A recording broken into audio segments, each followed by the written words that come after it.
ਸਿਆਣੇ ਕਹਿੰਦੇ ਨੇ ਕਿ ਜਿਹੜੀਆਂ ਕੌਮਾਂ ਆਪਣਾ ਵਿਰਸਾ ਨਹੀਂ ਭੁੱਲਦੀਆਂ ਉਹ ਹਮੇਸ਼ਾ ਜ਼ਿੰਦਾ ਰਹਿੰਦੀਆਂ ਨੇ। ਪੰਜਾਬ ਮੇਲ USA ਚੈਨਲ ਅੱਜ ਇੱਕ ਐਸੀ ਸ਼ਖਸੀਅਤ ਨਾਲ ਤੁਹਾਨੂੰ ਮਿਲਾਉਣ ਜਾ ਰਿਹਾ ਹੈ ਜਿਨ੍ਹਾਂ ਆਪਣੇ ਘਰ ਆਪਣੀ ਜ਼ਿੰਦਗੀ ਵਿੱਚ ਵਿਰਸੇ ਨੂੰ ਸਹੇਜ ਕੇ ਰੱਖਿਆ ਹੈ। ਇਹ ਨੇ ਲੁਧਿਆਣਾ ਦੇ ਨਰਿੰਦਰਪਾਲ ਸਿੰਘ, ਜਿਨ੍ਹਾਂ ਦੀਆਂ ਰਗਾਂ ਵਿੱਚ ਵਿਰਸਾ ਧੜਕਦਾ ਹੈ। ਵਿਰਸੇ ਨਾਲ ਜੁੜੀਆਂ ਚੀਜ਼ਾਂ ਨੂੰ ਇਕੱਠਾ ਕਰਨਾ ਇਹਨਾਂ ਦਾ ਜਨੂਨ ਹੈ। ਦਹਾਕਿਆਂ ਤੋਂ ਨਰਿੰਦਰਪਾਲ ਸਿੰਘ ਹੋਰਾਂ ਦੀ ਸੋਚ, ਇਹਨਾਂ ਦੀ ਲਗਨ, ਇਹਨਾਂ ਦੀ ਜ਼ਿੰਦਗੀ ਦਾ ਮਕਸਦ ਇਹੀ ਰਿਹਾ ਕਿ ਸਿੱਖ ਇਤਿਹਾਸ ਦੇ ਨਾਲ ਜੁੜੀਆਂ ਪੰਜਾਬੀ ਚੀਜ਼ਾਂ ਨੂੰ ਇਕੱਠਿਆਂ ਕੀਤਾ ਜਾਵੇ, ਉਹਨਾਂ ਨੂੰ ਸਹੇਜਿਆ ਜਾਵੇ, ਉਹਨਾਂ ਨੂੰ ਸੰਭਾਲ ਕੇ ਰੱਖਿਆ ਜਾਵੇ। ਇਹਨਾਂ ਦੇ ਕੋਲ ਨੇ ਕਈ ਪੁਰਾਣੇ ਸਿੱਕੇ ਜੋ ਸਦੀਆਂ ਪੁਰਾਣੀ ਇਤਿਹਾਸ ਦੀ ਕਹਾਣੀ ਨੂੰ ਬਿਆਨ ਕਰਦੇ ਨੇ। ਨਰਿੰਦਰਪਾਲ ਸਿੰਘ ਹੋਰਾਂ ਨੇ ਇਕੱਠੀਆਂ ਕੀਤੀਆਂ ਨੇ ਪੁਰਾਣੀਆਂ ਹੱਥ ਲਿਖਤ ਧਾਰਮਿਕ ਇਬਾਰਤਾਂ ਜੋ ਸਾਨੂੰ ਇਤਿਹਾਸ ਤੇ ਅਧਿਆਤਮ ਦੀਆਂ ਨਵੀਆਂ ਕਹਾਣੀਆਂ ਬਿਆਨ ਕਰਦੀਆਂ ਨੇ। ਸਰਕਾਰੀ ਮਿਊਜ਼ੀਅਮਸ ਦੇ ਵਿੱਚ ਵਿਰਸੇ ਦਾ ਇੰਨਾ ਪੁਰਾਤਨ ਤੇ ਅਮੀਰ ਸਰਮਾਇਆ ਨਹੀਂ ਹੋਣਾ ਜਿੰਨਾ ਨਰਿੰਦਰਪਾਲ ਸਿੰਘ ਹੋਰਾਂ ਕੋਲ ਹੈ। ਨਰਿੰਦਰਪਾਲ ਸਿੰਘ ਹੋਰਾਂ ਦਾ ਮੰਨਣਾ ਹੈ ਕਿ ਇਹਨਾਂ ਚੀਜ਼ਾਂ ਦੇ ਨਾਲ ਰਹਿਣ ਨਾਲ ਇਹਨਾਂ ਦਾ ਮਨ ਹਰਿਆ ਰਹਿੰਦਾ ਹੈ, ਰੂਹ ਨੂੰ ਸਕੂਨ ਮਿਲਦਾ ਹੈ ਔਰ ਅਮੀਰ ਜ਼ਿੰਦਗੀ ਦਾ ਸੰਚਾਰ ਇਹਨਾਂ ਦੀਆਂ ਧੜਕਣਾਂ ਵਿੱਚ ਹੁੰਦਾ ਹੈ। ਆਓ ਮਿਲੀਏ ਨਰਿੰਦਰਪਾਲ ਸਿੰਘ ਹੋਰਾਂ ਨੂੰ ਤੇ ਜਾਣੀਏ ਕਿ ਵਿਰਸੇ ਨਾਲ ਜੁੜੀਆਂ ਕਿਹੜੀਆਂ-ਕਿਹੜੀਆਂ ਚੀਜ਼ਾਂ ਇਹਨਾਂ ਦੇ ਕੋਲ ਨੇ। ਇਹ 1947 ਤੋਂ ਪਾਰਟੀਸ਼ਨ ਤੋਂ ਪਹਿਲਾਂ ਦੀ ਇੱਕ ਫੋਟੋਗ੍ਰਾਫ ਹੈ ਜਿਹੜੀ ਗੁਰਦੁਆਰਾ ਪੰਜਾ ਸਾਹਿਬ ਪਾਕਿਸਤਾਨ ਦੇ ਵਿੱਚ ਅੱਜ ਕੱਲ੍ਹ ਜਿਹੜੀ ਪਾਕਿਸਤਾਨ 'ਚ ਹੈ। ਇਹ ਪੰਜਾ ਸਾਹਿਬ ਦੀ ਕੈਮਰਾ ਫੋਟੋਗ੍ਰਾਫ ਕਿਸੇ ਬ੍ਰਿਟਿਸ਼ਰ ਨੇ ਖਿੱਚੀ ਸੀ। ਇਹ ਇੱਕ ਕਾਪਰ ਦੀ ਪਲੇਟ ਦੇ ਉੱਪਰ ਚਾਂਦੀ ਦੀ ਪੋਲਿਸ਼ ਕਰਕੇ ਇਹਦੇ ਵਿੱਚ ਕੁਰਾਨ ਦੀ ਆਇਤ ਲਿਖੀ ਗਈ ਹੈ। ਸਿੱਪੀ ਜਿਹੜੀ ਹੈ, ਇੱਕ ਸਿੱਪੀਆਂ ਸਮੁੰਦਰ 'ਚੋਂ ਨਿਕਲ ਕੇ ਕਰੋੜਾਂ ਸਾਲ ਬਾਅਦ ਇਹ ਸਿੱਪੀ ਕੀੜੇ ਸਮੇਤ ਪੱਥਰ ਦਾ ਰੂਪ ਬਣ ਗਈ। ਇਸੇ ਤਰ੍ਹਾਂ ਸਾਨੂੰ ਇੱਕ ਮੱਛੀ ਮਿਲੀ ਹੈ। ਇਹ ਮੱਛੀ 4.5 ਕਰੋੜ ਸਾਲ ਪਹਿਲਾਂ ਦੀ ਮੱਛੀ ਹੈ ਜਿਹੜੀ ਕਿ ਪੱਥਰ ਬਣ ਚੁੱਕੀ ਹੈ। ਹੁਣ ਇਹ ਠੋਸ ਪੱਥਰ ਬਣ ਚੁੱਕੀ ਹੈ। ਕਰੋੜਾਂ ਸਾਲ ਇਹਨੂੰ ਹਵਾ ਨਾ ਲੱਗਣ ਕਰਕੇ ਧਰਤੀ 'ਚ ਬਹੁਤ ਸਾਰਾ ਪ੍ਰੈਸ਼ਰ ਤੇ ਹੀਟ ਦੇ ਵਿੱਚ ਆ ਕੇ ਇਹ ਚੀਜ਼ਾਂ ਪਥਰਾਟ ਦੇ ਰੂਪ 'ਚ ਸਾਹਮਣੇ ਆਉਂਦੀਆਂ। ਇਹ 200 ਸਾਲ ਪੁਰਾਣਾ ਚਾਂਦੀ ਦਾ 28 ਤੋਲੇ ਦਾ ਇੱਕ ਛਤਰ ਹੈ ਜਿਹੜਾ ਮਹਾਰਾਜਾ ਰਣਜੀਤ ਸਿੰਘ ਦੇ ਇੱਕ ਜਰਨੈਲ ਦੀ ਫੈਮਿਲੀ ਕੋਲੋਂ ਮਿਲਿਆ। ਇਹਦੇ ਵਿੱਚ ਚਾਂਦੀ ਦੇ ਵਿੱਚ ਗੁਰੂ ਨਾਨਕ ਦੇਵ ਜੀ ਬਾਲਾ ਮਰਦਾਨਾ ਦੀ ਉਹ ਤਸਵੀਰ ਹੈ ਜਿਹੜੀ ਦਰਬਾਰ ਸਾਹਿਬ ਦੀ ਕੰਧ 'ਤੇ ਬਣੀ ਹੋਈ ਹੈ। ਇਹ ਸਾਲਟ ਸੈੱਟ ਇਮਰੀ ਐਂਡ ਲਾਰੈਂਸ ਜਿਹੜੇ ਜਿਊਲਰ ਹੁੰਦੇ ਸੀ, ਡਾਇਮੰਡ ਜਿਊਲਰ ਸੀ, ਸ਼ਿਮਲਾ ਤੇ ਲਾਹੌਰ 'ਚ ਇਹਨਾਂ ਦੀਆਂ ਬ੍ਰਾਂਚਿਸ ਸੀ। ਇਹਨਾਂ ਨੇ ਇੰਗਲੈਂਡ ਤੋਂ ਬਣਵਾ ਕੇ ਇੰਪੋਰਟ ਕਰਕੇ ਮਹਾਰਾਜਾ ਪਟਿਆਲਾ ਲਈ ਸਪੈਸ਼ਲ ਤਿਆਰ ਕੀਤਾ ਸੀ। ਇਹਦੇ ਹਰ ਪੀਸ ਦੇ ਥੱਲੇ made in England the stamp ਲੱਗੀ ਹੋਈ ਹੈ, ਸਿਲਵਰ ਪੋਲਿਸ਼ ਹੈ। ਔਰ ਇਹ ਮਹਾਰਾਜਾ ਭੁਪਿੰਦਰ ਸਿੰਘ ਨੇ ਫਿਰ ਇੱਕ ਨਵਾਬ ਸਾਹਿਬ ਨੂੰ ਗਿਫਟ ਕੀਤਾ ਸੀ ਜਿਨ੍ਹਾਂ ਕੋਲੋਂ ਇਹ ਉਸ ਪਰਿਵਾਰ ਕੋਲੋਂ ਮੈਨੂੰ ਮਿਲਿਆ। ਇਹ ਸਾਰਾ ਸਮਾਨ ਜਿਹਨੂੰ ਟੈਰਾਕੋਟਾ ਕਿਹਾ ਜਾਂਦਾ ਹੈ, ਇਹ ਮਿੱਟੀ ਦੇ ਖਿਡੌਣੇ ਅੱਗ 'ਚ ਪਕਾ ਕੇ ਅੱਜ ਤੋਂ 2000 ਸਾਲ ਪਹਿਲਾਂ ਬੱਚੇ ਇਹਨਾਂ ਨਾਲ ਖੇਡਦੇ ਸੀ ਜਦੋਂ ਕੋਈ ਮੈਟਲ, ਪਲਾਸਟਿਕ ਜਾਂ ਕੋਈ ਹੋਰ ਖਿਡੌਣੇ ਨਹੀਂ ਸੀ ਮਿਲਦੇ।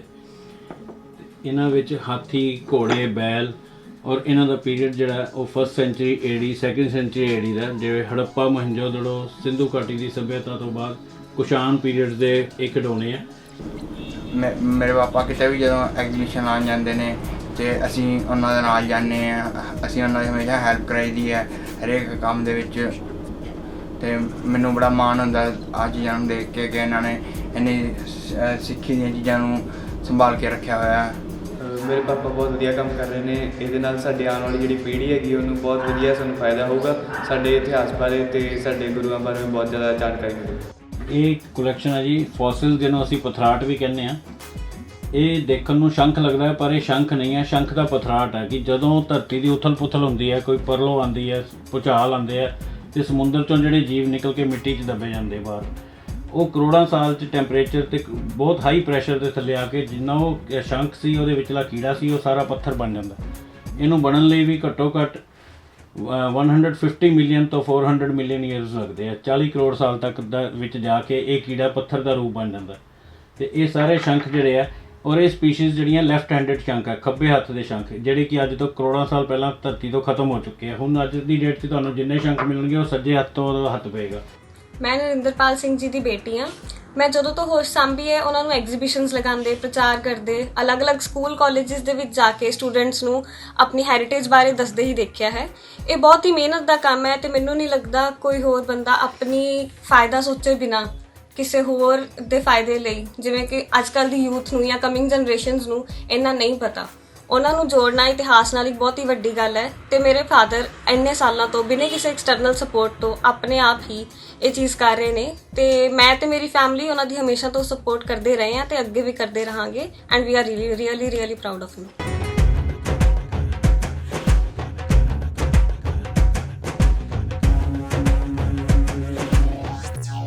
ਇਹ ਸਿੱਕੇ ਜਿਹੜੇ ਆ ਇੱਕ ਪਹਿਲੀ ਸਦੀ ਈਸਵੀ ਦੇ ਕੁਸ਼ਾਨ ਪੀਰੀਅਡ ਦੇ ਸਿੱਕੇ, ਕੁਸ਼ਾਨ ਡਾਇਨੈਸਟੀ ਜਿਹਦੇ ਵਿੱਚ ਹਿੰਦੂ ਦੇਵੀ ਦੇਵਤਿਆਂ ਦੇ ਉੱਤੇ ਸਿੱਕੇ ਚਲਾਏ, ਉਹਨਾਂ ਇਨਵੇਡਰਸ ਨੇ ਆ ਕੇ ਇੰਡੀਆ ਦੇ ਲੋਕਾਂ ਦਾ ਵਿਸ਼ਵਾਸ ਜਿੱਤਣ ਲਈ ਇਹ ਸਿੱਕਾ ਕੱਢਿਆ ਜਿਸ 'ਤੇ ਸ਼ਿਵਜੀ ਨੰਦੀ ਬੈਲ ਨਾਲ ਤ੍ਰਿਸ਼ੂਲ ਲੈ ਕੇ ਖੜੇ ਆ, ਤਾਂ ਕਿ ਇੰਡੀਆ ਦੇ ਲੋਕਾਂ ਨੂੰ ਇਹ ਲੱਗੇ ਕਿ ਹਾਂ ਇਹ ਰਾਜੇ ਜਿਹੜੇ ਆ ਉਹ ਸਾਡੇ ਧਰਮ ਦਾ ਸਤਿਕਾਰ ਕਰਦੇ ਆ, ਇੱਜ਼ਤ ਕਰਦੇ ਆ। ਉਹਨਾਂ ਨੇ ਜਿੰਨੇ ਦੇਵੀ ਦੇਵਤੇ ਹੋਏ ਆ ਉਹਨਾਂ 'ਤੇ ਸਿੱਕੇ ਜਾਰੀ ਕੀਤੇ। ਇੱਕ ਇਸ ਸਿੱਕੇ ਦੇ ਉੱਤੇ ਰਾਜਾ ਹਾਥੀ ਦੇ ਉੱਤੇ ਸਵਾਰ ਹੈ, ਇਹਨੂੰ ਅਸੀਂ ਕਿੰਗ ਔਨ ਦਾ ਐਲੀਫੈਂਟ ਵੀ ਕਹਿੰਦੇ ਆ। ਇਹ ਸਾਰੇ ਸਿੱਕੇ ਪਹਿਲੀ ਸਦੀ ਈਸਵੀ ਦੇ ਕੁਸ਼ਾਨ ਡਾਇਨੈਸਟੀ ਦੇ ਸਿੱਕੇ ਨੇ। ਮੈਨੂੰ ਬਹੁਤ ਇਹਨਾਂ 'ਤੇ ਮਾਣ ਹੈਗਾ ਕਿ ਇਹ ਸਾਰੀ ਇੰਨੀ ਕਲੈਕਸ਼ਨ ਇਹਨਾਂ ਨੇ ਕੀਤੀ ਆ। ਇਹ ਕੋਈ ਕੰਮ ਸੌਖਾ ਨਹੀਂ ਹੈਗਾ। ਅੱਜ ਕੱਲ੍ਹ ਦੇ ਬੱਚਿਆਂ ਨੂੰ ਤਾਂ ਕੁਝ ਪਤਾ ਹੀ ਨਹੀਂ ਹੈ ਕਿ ਹਿਸਟਰੀ ਬਾਰੇ, ਕਿ ਸਿੱਕੇ ਇਤਿਹਾਸ ਦੇ ਸਿੱਕੇ ਕੀ ਹੁੰਦੇ ਆ, ਐਂਟੀਕ ਦਾ ਸਮਾਨ ਕੀ ਹੁੰਦਾ, ਰਾਜੇ ਮਹਾਰਾਜਿਆਂ ਦਾ ਕੀ ਕਲੈਕਸ਼ਨ ਜੋ ਵੀ ਹੈ। ਇਹ ਮਤਲਬ ਇਹਨਾਂ ਨੇ ਇੰਨੀ ਮਿਹਨਤ ਔਰ ਲਗਨ ਦੇ ਨਾਲ ਸਾਰਾ ਆਪਣੀ ਕਲੈਕਸ਼ਨ ਕੀਤੀ ਕਿ ਆਪਣੀ ਲਾਈਫ ਦੇ 34 ਈਅਰ ਇਹਨਾਂ ਨੇ ਸਾਰਾ ਇਸੇ ਕੰਮ ਦੇ ਵਿੱਚ ਹੀ ਲਗਾ ਦਿੱਤੇ। ਅਸੀਂ ਇਹਨਾਂ ਦਾ ਪੂਰਾ ਸਾਥ ਦਿੰਦੇ ਹਾਂ। ਸਾਨੂੰ ਮਤਲਬ ਕੋਈ ਇਹਨਾਂ ਦੇ ਨਾਲ ਹੈ ਨਹੀਂਗਾ ਕਿ ਇੰਨੀ ਕਲੈਕਸ਼ਨ ਕਰ ਰਹੇ ਆ ਜਾਂ ਸਾਨੂੰ ਕੋਈ ਵੀ ਦੁੱਖ ਨਹੀਂ ਹੈ, ਸਗੋਂ ਖੁਸ਼ੀ ਹੁੰਦੀ ਇਹਨਾਂ ਦੇ ਨਾਲ ਕੰਮ ਕਰਕੇ ਸਾਨੂੰ ਵੀ ਅਸੀਂ ਇਹਨਾਂ ਦੇ ਨਾਲ ਆਉਣ ਵਾਲੀ ਪੀੜ੍ਹੀ ਨੂੰ ਵੀ ਦੱਸੀਏ, ਸਾਰੇ ਬੱਚਿਆਂ ਨੂੰ ਵੀ ਦੱਸੀਏ ਵੀ ਸਾਰੀ ਕਲੈਕਸ਼ਨ ਬੱਚਿਆਂ ਰਾਜੇ ਮਹਾਰਾਜੇ ਦੇ ਸਿੱਕੇ ਕੀ ਹੁੰਦੇ ਆ, ਸਾਰਾ ਸਮਾਨ, ਤੇ ਅਸੀਂ ਸਾਰੇ ਇਹਨਾਂ ਦੇ ਨਾਲ ਪੂਰਾ ਸਾਥ ਦਿੰਦੇ ਹਾਂ ਫੈਮਿਲੀ ਸਾਰੀ। ਸਤਿ ਸ਼੍ਰੀ ਅਕਾਲ ਜੀ, ਮੈਂ ਗੁਰਜਤਿੰਦਰ ਸਿੰਘ ਰੰਧਾਵਾ, ਪੰਜਾਬ ਮੇਲ USA TV ਚੈਨਲ ਵਿੱਚ ਆਪ ਸਭ ਦਾ ਸਵਾਗਤ। ਇੱਕ ਮੁਲਾਕਾਤ ਪ੍ਰੋਗਰਾਮ ਲੈ ਕੇ ਹਾਜ਼ਰ ਹਾਂ। ਇਹ ਪ੍ਰੋਗਰਾਮ ਇਸ ਵੇਲੇ ਮੈਂ ਪੰਜਾਬ ਦੇ ਸ਼ਹਿਰ ਲੁਧਿਆਣੇ ਤੋਂ ਪੇਸ਼ ਕਰ ਰਿਹਾ। ਸਾਡੇ ਨਾਲ ਇੱਕ ਅਜਿਹੀ ਸ਼ਖਸੀਅਤ ਅੱਜ ਹਾਜ਼ਰ ਆ ਜਿਨ੍ਹਾਂ ਨੇ ਵਿਸ਼ਵ ਭਰ ਵਿੱਚ ਆਪਣਾ ਨਾਮਣਾ ਖੱਟਿਆ। ਮੇਰੀ ਮੁਰਾਦ ਆ ਨਰਿੰਦਰਪਾਲ ਸਿੰਘ। ਨਰਿੰਦਰਪਾਲ ਸਿੰਘ ਉਹ ਸ਼ਖਸੀਅਤ ਆ ਜਿਨ੍ਹਾਂ ਨੇ ਕਿ ਬਹੁਤ ਜ਼ਿਆਦਾ ਕਲੈਕਸ਼ਨ ਕੀਤੀ ਆ ਉਹਨਾਂ ਚੀਜ਼ਾਂ ਦੀ, ਉਹਨਾਂ ਵਸਤੂਆਂ ਦੀ ਜਿਹੜੀਆਂ ਕਿ ਅੱਜ ਦੁਰਲਭ ਹੋ ਚੁੱਕੀਆਂ। ਇਹ ਵਸਤੂਆਂ ਇਤਿਹਾਸ ਬਣ ਚੁੱਕੀਆਂ। ਇਹ ਭਾਵੇਂ ਸਿੱਖ ਇਤਿਹਾਸ ਨਾਲ ਸੰਬੰਧਿਤ ਆ, ਚਾਹੇ ਹਿੰਦੂ ਸਮਾਜ ਨਾਲ ਸੰਬੰਧਿਤ ਆ, ਜਾਂ ਮੁਸਲਿਮ ਸਮਾਜ ਨਾਲ ਸੰਬੰਧਿਤ ਆ, ਜਿੱਥੋਂ ਕਿਤੋਂ ਵੀ ਨਰਿੰਦਰਪਾਲ ਸਿੰਘ ਨੂੰ ਇਹ ਸਮਾਨ ਮਿਲਦਾ, ਇਹ ਵਸਤੂਆਂ ਮਿਲਦੀਆਂ, ਇਹ ਦੁਰਲਭ ਵਸਤੂਆਂ ਮਿਲਦੀਆਂ।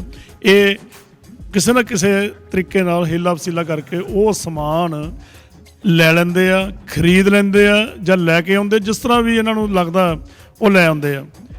ਇਸ ਸ਼ਖਸੀਅਤ ਨੇ ਆਪਣਾ ਜਿਹੜਾ ਪੂਰਾ ਜੀਵਨ ਜੇ ਕਹੀਏ ਤੇ ਕੋਈ ਅਤਕਥਨੀ ਨਹੀਂ ਹੋਵੇਗੀ, ਇਸੇ ਕੰਮ ਤੇ ਲਾ ਦਿੱਤਾ। ਕਹਿੰਦੇ ਕਈ ਵਾਰੀ ਸ਼ੌਂਕ ਜਦੋਂ ਹੁੰਦਾ ਤੇ ਘਰ ਫੂਕ ਕੇ ਤਮਾਸ਼ਾ ਦੇਖਣਾ ਪੈਂਦਾ। ਇਹਨਾਂ ਨੇ ਇਸੇ ਤਰੀਕੇ ਨਾਲ ਆਪਣਾ ਸਾਰਾ ਕੁਝ, ਆਪਣਾ ਜਿਹੜਾ ਜੱਦੀ ਸੀ, ਵੇਚ ਵਟ ਕੇ ਤੇ ਇਹ ਚੀਜ਼ਾਂ ਇਕੱਠੀਆਂ ਕੀਤੀਆਂ। ਕਿਉਂ ਇਕੱਠੀਆਂ ਕੀਤੀਆਂ, ਕੀ ਕਾਰਨ ਸੀ, ਕਿਉਂ ਇੰਨੇ ਲੰਮੇ ਸਮੇਂ ਤੋਂ ਇਹਨਾਂ ਦੀ ਜਿਹੜੀ ਸੋਚਣੀ ਆ ਉਹ ਇਹਦੇ ਨਾਲ ਹੀ ਜੁੜ ਗਈ ਆ, ਇਤਿਹਾਸ ਦੇ ਸਮਾਨ, ਇਤਿਹਾਸ ਨਾਲ ਸੰਬੰਧਿਤ ਸਮਾਨ ਨਾਲ ਜੁੜ ਗਈ। ਉਹ ਅੱਜ ਜਾਣਕਾਰੀ ਅਸੀਂ ਲਵਾਂਗੇ ਨਰਿੰਦਰਪਾਲ ਸਿੰਘ ਨੂੰ। ਨਰਿੰਦਰਪਾਲ ਸਿੰਘ ਸਾਡੇ ਨਾਲ ਆ, ਮੈਂ ਸਵਾਗਤ ਕਰਦਾ ਇਸ ਵੇਲੇ। ਤੁਹਾਡਾ ਸਵਾਗਤ ਹੈ ਜੀ ਪੰਜਾਬ ਮੇਲ USA TV ਚੈਨਲ ਵਿੱਚ।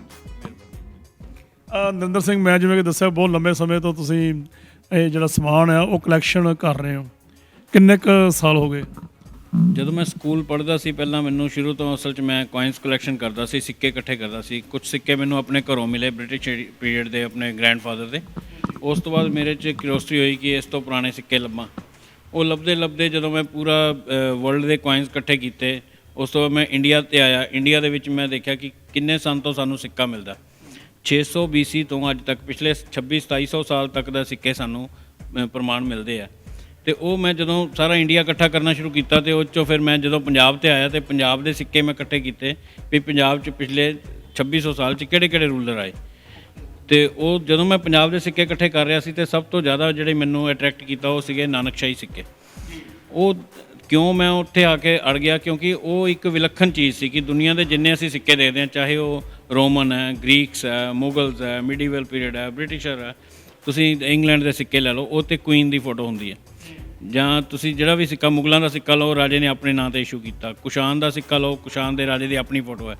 ਪਰ ਸਿੱਖ ਸਿੱਕਾ ਦੁਨੀਆ ਦੀ ਇੱਕੋ ਹੀ ਕਰੰਸੀ ਮੈਂ ਦੇਖੀ ਜਿਹੜੀ ਕਿ ਰਾਜੇ ਨੇ ਆਪਣਾ ਨਾਮ ਨਾ ਲਿਖ ਕੇ ਗੁਰੂ ਦੇ ਨਾਂ 'ਤੇ ਚਲਾਇਆ।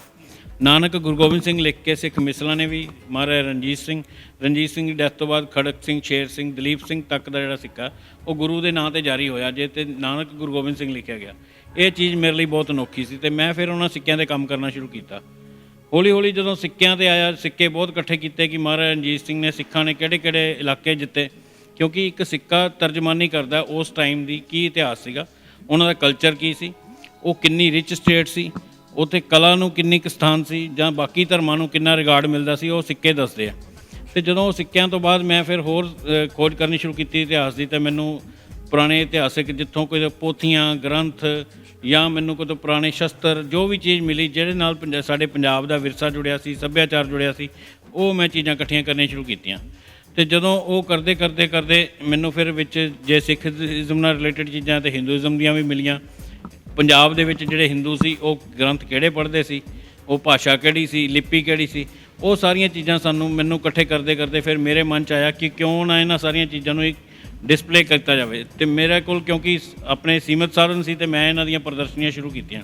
ਕਿਹੜੇ ਈਅਰ 'ਚ ਤੁਸੀਂ ਇਹ ਪ੍ਰਦਰਸ਼ਨੀਆਂ ਜਿਹੜੀਆਂ ਸ਼ੁਰੂ ਕੀਤੀਆਂ? ਮੈਂ 1988 ਦੇ ਵਿੱਚ 1988 ਦੇ ਵਿੱਚ ਮੈਂ ਪਹਿਲੀ ਪ੍ਰਦਰਸ਼ਨੀ ਲਾਈ। ਉਸ ਤੋਂ ਬਾਅਦ ਮੇਰੇ ਮਨ 'ਚ ਆਇਆ ਕਿ ਕਿਉਂ ਨਾ, ਜਦੋਂ ਤੁਸੀਂ ਪਹਿਲੀ ਪ੍ਰਦਰਸ਼ਨੀ ਲਾਈ ਤੇ ਤੁਹਾਨੂੰ ਕੋਈ ਕਿਸ ਤਰ੍ਹਾਂ ਦਾ ਰਿਸਪੌਂਸ ਮਿਲਿਆ? ਰਿਸਪੌਂਸ ਇੱਦਾਂ ਸੀ ਕਿ ਮੈਂ ਜ਼ਿਆਦਾ ਕੋਸ਼ਿਸ਼ ਕੀਤੀ ਕਿ ਜਿਹੜੀ ਨੈਕਸਟ ਜਨਰੇਸ਼ਨ ਉਹਨੂੰ ਦੱਸਣ ਲਈ ਮੈਂ ਸਕੂਲਾਂ 'ਚ ਜਾਣਾ ਸ਼ੁਰੂ ਕੀਤਾ। ਸਕੂਲਾਂ ਦੇ ਬੱਚਿਆਂ ਨੂੰ ਪਤਾ ਲੱਗੇ ਕਿ ਸਾਡਾ ਇਤਿਹਾਸ ਕੀ ਹੈ, ਸਾਡੀ ਵਿਰਾਸਤ ਕੀ ਹੈ, ਸਾਡੇ ਗੁਰੂ ਨੇ ਸਾਨੂੰ ਕੀ ਚੀਜ਼ ਦਿੱਤੀ ਹੈ, ਗ੍ਰੰਥ ਸ਼ਸਤਰ ਦਿੱਤੇ, ਸ਼ਸਤਰ ਅਤੇ ਸ਼ਾਸਤਰ ਦਾ ਸੰਕਲਪ ਸਾਨੂੰ ਦਿੱਤਾ ਗਿਆ ਕਿ ਹੱਥ ਲਿਖਤ ਗ੍ਰੰਥ ਜਿਹੜੇ ਆ ਉਹ ਇਕੱਠੇ ਕੀਤੇ, ਬੱਚਿਆਂ ਨੂੰ ਪਤਾ ਲੱਗੇ ਕਿ ਸਾਡੇ ਗੁਰੂ ਸਾਹਿਬ ਨੇ ਬਾਣੀ ਲਿਖੀ ਹੈ, ਸਾਨੂੰ ਬਾਣੀ 'ਤੇ ਸਾਨੂੰ, ਕਿਉਂਕਿ ਗੁਰੂ ਮਾਨਿਓ ਗ੍ਰੰਥ ਦਾ ਸੰਕਲਪ ਸੀ ਵੀ ਗ੍ਰੰਥ ਤੋਂ ਸੇਧ ਲੈਣੀ ਹੈ ਅਤੇ ਉਹ ਨੈਕਸਟ ਜਨਰੇਸ਼ਨ ਨੂੰ ਅਸੀਂ ਨਹੀਂ ਦੱਸਾਂਗੇ ਤਾਂ ਉਹ ਗੈਪ ਪੈ ਜਾਏਗਾ।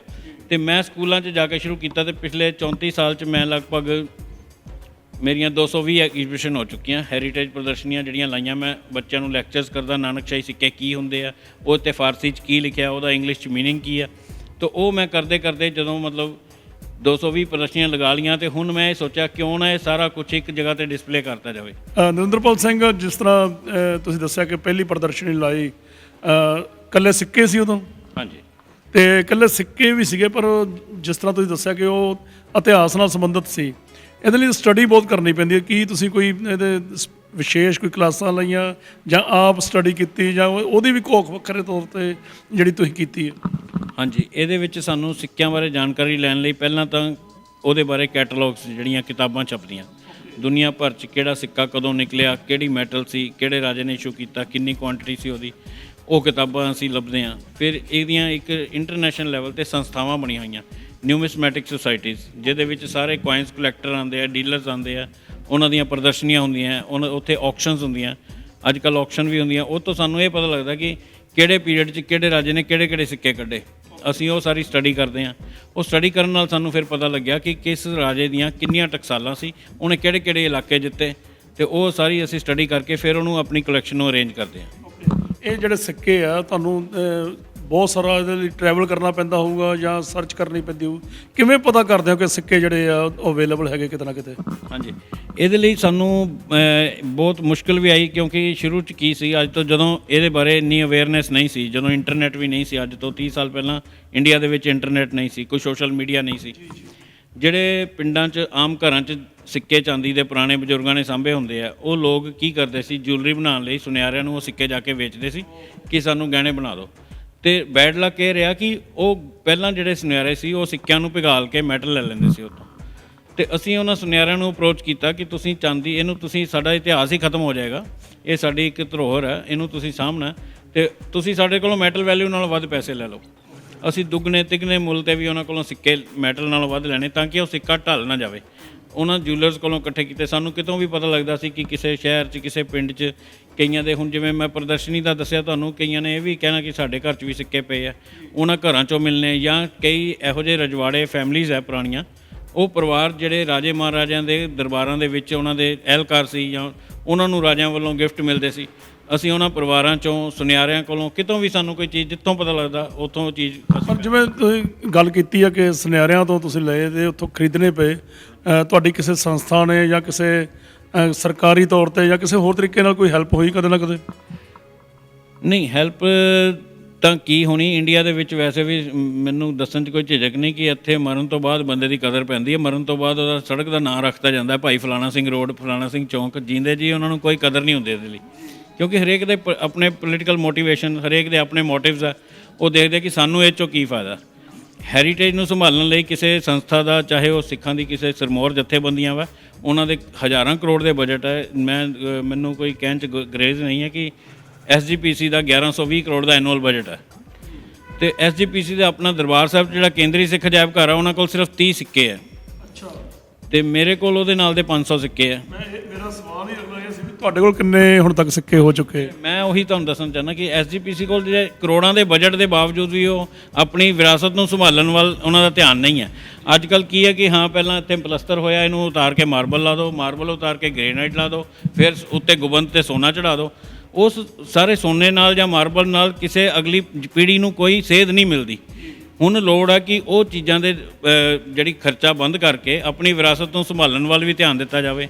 ਕਿਸੇ ਸੰਸਥਾ ਨੇ ਜਾਂ ਸਰਕਾਰ ਵੱਲੋਂ ਮੈਨੂੰ ਅੱਜ ਤੱਕ ਕੋਈ ਅਪਰੋਚ ਨਹੀਂ ਕੀਤੀ ਗਈ, ਨਾ ਮੈਨੂੰ ਕਿਸੇ ਨੇ ਕੋਈ ਹੁੰਗਾਰਾ ਦਿੱਤਾ। ਕਿੰਨੇ ਪੁਰਾਣੇ ਤੋਂ ਪੁਰਾਣਾ ਸਿੱਕਾ ਜਿਹੜਾ ਹੈਗਾ ਤੁਹਾਡੇ ਕੋਲ ਇਸ ਵੇਲੇ, ਕਿੰਨੇ ਈਅਰ ਜਾਂ ਕਿੰਨੇ ਸਾਲ ਪਹਿਲਾਂ ਦਾ? ਹਾਂਜੀ, ਸਾਨੂੰ ਜਿਹੜੇ ਸਭ ਤੋਂ ਪੁਰਾਣਾ ਸਿੱਕਾ ਮਿਲਿਆ ਜੀ ਉਹ 600-700 BC ਦਾ ਹੈ। 2700 ਸਾਲ ਪਹਿਲਾਂ ਇੰਡੀਆ ਦੇ ਵਿੱਚ ਪੰਚ ਮਾਰਕ ਸਾਨੂੰ ਸਿੱਕੇ ਮਿਲੇ, ਜਿਨ੍ਹਾਂ 'ਤੇ ਕੁਝ ਲਿਖਾਵਟ ਨਹੀਂ ਸੀ ਹੁੰਦੀ। ਉੱਤੇ ਚਾਂਦੀ ਦੇ ਟੁਕੜਿਆਂ 'ਤੇ ਕੁਝ ਪੰਚਿਸ ਕੀਤੇ ਹੁੰਦੇ ਸੀ, ਪੰਚ ਕਰਕੇ ਉਹਨਾਂ 'ਤੇ ਨਿਸ਼ਾਨ ਲਗਾਏ ਜਾਂਦੇ ਸੀ। ਹੌਲੀ ਹੌਲੀ ਫਿਰ ਜਦੋਂ ਫੋਰਨ ਤੋਂ ਇਨਵੇਡਰਸ ਇੱਥੇ ਆਏ ਅਤੇ ਉਹਨਾਂ ਨੇ ਇੰਡੀਆ ਦੇ ਵਿੱਚ ਸਿੱਕਾ ਇੰਟਰੋਡਿਊਸ ਕੀਤਾ, ਜਿਵੇਂ ਸਿਕੰਦਰ ਆਇਆ ਅਤੇ ਉਸ ਤੋਂ ਬਾਅਦ ਉਹਦਾ ਅਪੋਲੋਡੋਟਸ ਹੈ, ਡੀਓਡੋਟਸ ਹੈ, ਮਨਿੰਦਰ ਹੈ। ਉਹ ਜਿਹੜੇ ਗ੍ਰੀਕ ਰਾਜੇ ਆਏ, ਉਹਨਾਂ ਨੇ ਆਪਣੀ ਤਸਵੀਰ ਨਾਲ ਪਹਿਲੀ ਵਾਰੀ ਇੰਡੀਆ ਦੇ ਵਿੱਚ ਸਿੱਕਾ ਜਾਰੀ ਕੀਤਾ, ਜਿਸ 'ਤੇ ਗ੍ਰੀਕ ਰਾਜੇ ਦੀ ਤਸਵੀਰ ਬਣੀ ਹੋਈ ਹੈ। ਉਹਦੇ 'ਤੇ ਉਹਨਾਂ ਨੇ ਕਰੋਸ਼ਟੀ ਭਾਸ਼ਾ ਵੀ ਲਿਖੀ, ਗ੍ਰੀਕ ਲੈਂਗੁਏਜ ਵੀ, ਦੋਨੋਂ, ਤਾਂ ਕਿ ਆਪਣੀ ਭਾਸ਼ਾ ਦੇ ਨਾਲ ਨਾਲ ਉਹਨਾਂ ਨੇ ਲੋਕਲ ਲੋਕਾਂ 'ਚ ਬੋਲੀ ਜਾਣ ਵਾਲੀ ਭਾਸ਼ਾ ਵੀ ਲਿਖੀ, ਤਾਂ ਕਿ ਉਹ ਲੋਕਲ ਜਿਹੜੀ ਲੋਕਾਂ ਨੂੰ ਇਹ ਨਾ ਲੱਗੇ ਕਿ ਸਾਡੇ 'ਤੇ ਹਮਲਾਵਰ ਆ। ਉਹਨਾਂ ਨੇ ਉਹਨਾਂ ਦੇ ਦੇਵੀ ਦੇਵਤਿਆਂ ਦੀਆਂ ਫੋਟੋਆਂ ਬਣਾ ਕੇ ਉੱਤੇ ਸਿੱਕੇ ਜਾਰੀ ਕਰਨੇ ਸ਼ੁਰੂ ਕੀਤੇ। ਉਸ ਤੋਂ ਬਾਅਦ ਕੁਸ਼ਾਨ ਆਏ, first century AD, second century AD, Huns, Kushans, Sasanians, Scythians, ਉਹਨਾਂ ਸਾਰਿਆਂ ਨੇ ਇੰਡੀਆ ਦੇ ਵਿੱਚ ਸਿੱਕੇ ਜਾਰੀ ਕੀਤੇ। ਸਾਨੂੰ ਹੁਣ ਤੱਕ 2600 ਸਾਲ ਤੱਕ ਦੇ ਸਿੱਕੇ ਮਿਲ ਚੁੱਕੇ।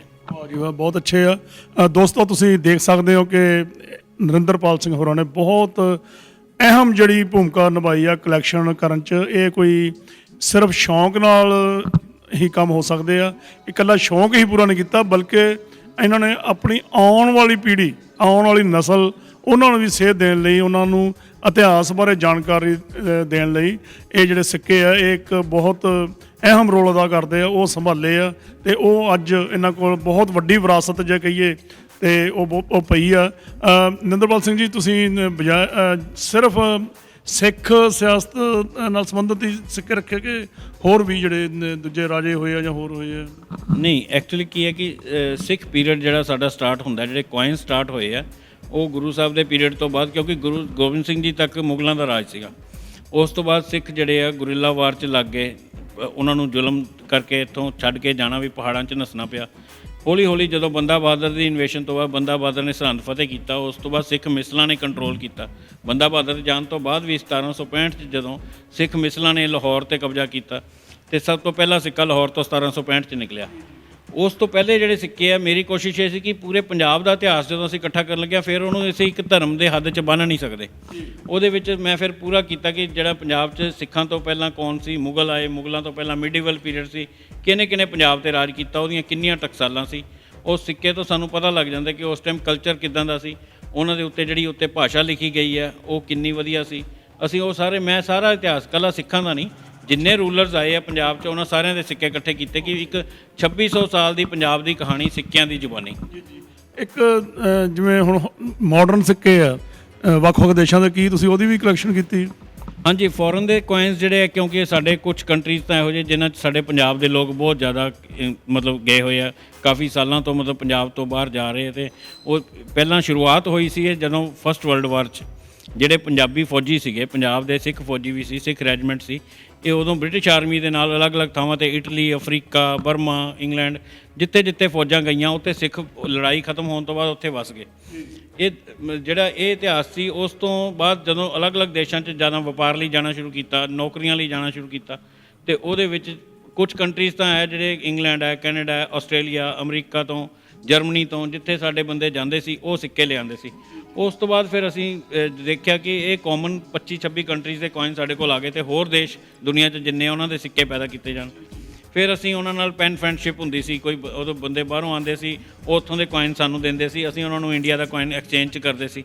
ਤੇ ਉਹਦੇ ਕਰਦੇ ਫਿਰ ਮੇਰੇ ਕੋਲ ਅੱਜ ਦੀ ਡੇਟ ਦੇ ਵਿੱਚ ਵਰਲਡ ਦੇ ਜਿਹੜੇ ਕੁਝ ਡੀਫੰਕਟ ਕਰੰਸੀਜ਼ ਹੁੰਦੀਆਂ, ਜਿਹੜੇ ਕਿ ਦੇਸ਼ ਮਰਜ ਹੋ ਜਾਂਦੇ ਇੱਕ ਦੂਜੇ ਦੇ ਵਿੱਚ, ਉਹਨਾਂ ਕੰਟਰੀਆਂ ਦੇ ਮਿਲਾ ਕੇ ਤਾਂ 300 ਤੋਂ ਵੱਧ ਦੇਸ਼ ਆ, ਪਰ ਐਟ ਪ੍ਰੈਜ਼ੈਂਟ ਜਿਹੜੇ 210 ਦੇਸ਼ਾਂ ਦੀ ਕਰੰਸੀ ਆ ਉਹ ਮੇਰੇ ਕੋਲ ਕੰਪਲੀਟ ਆ। 1 ਸੈਂਟ ਟੂ $1 ਮੇਰੀ ਟਾਰਗੇਟ ਸੀਗਾ ਕਿ 1 ਸੈਂਟ ਤੋਂ ਲੈ ਕੇ $1 ਤੱਕ ਹਰ ਕੰਟਰੀ ਦਾ ਕੋਇਨ ਇਕੱਠਾ ਕਰਾਂ, ਤੇ ਮੈਂ ਵਰਲਡ ਕੰਪਲੀਟ ਕੀਤਾ, ਇੰਡੀਆ ਕੀਤਾ, ਇੰਡੀਆ ਦੀਆਂ ਸਟੇਟਾਂ ਕੀਤੀਆਂ, ਰਜਵਾੜਿਆਂ ਦੇ ਸਿੱਕੇ, ਤੇ ਅੱਜ ਉਹ ਸਾਰੀ ਕਲੈਕਸ਼ਨ ਤੁਹਾਡੇ ਸਾਹਮਣੇ ਆ।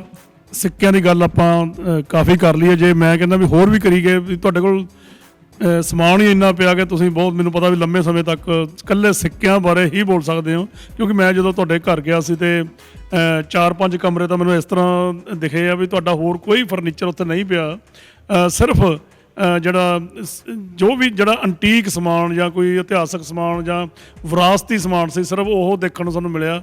ਉਹ ਵੀ ਮਤਲਬ ਇੰਨਾ ਜ਼ਿਆਦਾ ਕਿ ਪੇਟੀਆਂ ਦੀਆਂ ਪੇਟੀਆਂ ਜਿਹੜੀਆਂ ਉਹ ਭਰੀਆਂ ਪਈਆਂ। ਅੱਜ ਜਿਹੜੀ ਇੱਥੇ ਅਸੀਂ ਐਗਜ਼ੀਬਿਸ਼ਨ ਦਿਖਾ ਰਹੇ ਹਾਂ ਉਹ ਕੁਛ ਇੱਕ ਸੈਂਪਲ ਹੀ ਆ, ਬਾਕੀ ਦਾ ਸਮਾਨ ਇਹਨਾਂ ਕੋਲ ਜਿਹੜਾ ਉਹ ਵੱਡਾ ਗੋਦਾਮ ਕਹਿ ਲਓ ਉਹ ਭਰਿਆ ਹੋਇਆ। ਤੇ ਇਸ ਤੋਂ ਇਲਾਵਾ ਸਿੱਕਿਆਂ ਦੇ ਇਲਾਵਾ ਜਿਹੜਾ ਅਸੀਂ ਜਾਣਨਾ ਚਾਹਾਂਗੇ ਕਿ ਹੋਰ ਕੀ ਸਮਾਨ ਤੁਹਾਡੇ ਕੋਲ ਜਿਹੜਾ ਹੈਗਾ। ਸਿੱਕਿਆਂ ਤੋਂ ਇਲਾਵਾ ਮੇਰੇ ਕੋਲ ਜਿਹੜੀ, ਜਦੋਂ ਅਸੀਂ ਪੰਜਾਬ ਦੀ ਗੱਲ ਕਰਦੇ ਹਾਂ, ਪੰਜਾਬ ਦੀ ਵਿਰਾਸਤ ਨਾਲ ਜੁੜੀਆਂ ਹੋਈਆਂ ਚੀਜ਼ਾਂ ਜਿਹੜੀਆਂ ਸਿੱਕੇ ਆ, ਹੱਥ ਲਿਖਤ ਗ੍ਰੰਥ ਹੈ, ਸ਼ਸਤਰ ਹੈ, ਇਹ ਤਾਂ ਧਰਮ ਨਾਲ ਸੰਬੰਧਿਤ ਹੋ ਗਿਆ। ਇਸ ਤੋਂ ਬਿਨਾਂ ਪੰਜਾਬ ਦਾ ਜਿਹੜਾ ਕਲਚਰ ਹੈ, ਪਿੰਡਾਂ ਦਾ ਕਲਚਰ, ਸਾਡੇ ਘਰਾਂ 'ਚ ਜੋ ਚੀਜ਼ਾਂ ਵਰਤੀਆਂ ਜਾਂਦੀਆਂ ਸੀ, ਜਿਹੜੀਆਂ ਅਗਲੀ ਜਨਰੇਸ਼ਨ ਨੂੰ ਚਰਖਾ ਨਹੀਂ ਪਤਾ ਹੋਏਗਾ ਕੀ ਹੁੰਦਾ, ਚਰਖਾ, ਮਧਾਣੀ, ਜਾਂ ਅੱਜ ਕੱਲ੍ਹ ਜਿਹੜਾ ਕਰੋਕਰੀ ਵੀ ਪਲਾਸਟਿਕ ਦੀ ਚੱਲ ਪਈ, ਜਿਹੜੀ ਬਿਮਾਰੀਆਂ ਦਾ ਕਾਰਨ ਵੀ ਬਣ ਰਹੀ ਹੈ। ਤੇ ਪੁਰਾਣੇ ਲੋਕ ਇੰਨੇ ਸਿਆਣੇ ਸੀ ਕਿ ਉਹ ਜਿਹੜੀਆਂ ਅਲਾਏ ਜਿਹੜੇ ਯੂਜ਼ ਕਰਦੇ ਸੀ, ਜਿਹੜਾ ਪਿੱਤਲ ਹੈ, ਕਾਂਸੀ ਦੇ ਥਾਲ ਹੁੰਦੇ, ਕਾਂਸੀ ਦੇ ਛੰਨੇ, ਉਹਦੇ ਨਾਲ ਉਹਨਾਂ ਦੀ ਜਿਹੜੀ ਬੋਡੀ ਦੀ ਕਿਸੇ ਚੀਜ਼ ਦੀ ਡੈਫੀਸ਼ੀਐਂਸੀ ਨਹੀਂ ਸੀ ਹੁੰਦੀ। ਤੇ ਉਹ ਸਾਰਾ ਸਮਾਨ ਸਾਂਭਿਆ ਹੋਇਆ ਪੰਜਾਬ ਦਾ ਵਿਰਾਸਤੀ ਸਮਾਨ ਵੀ ਹੈ।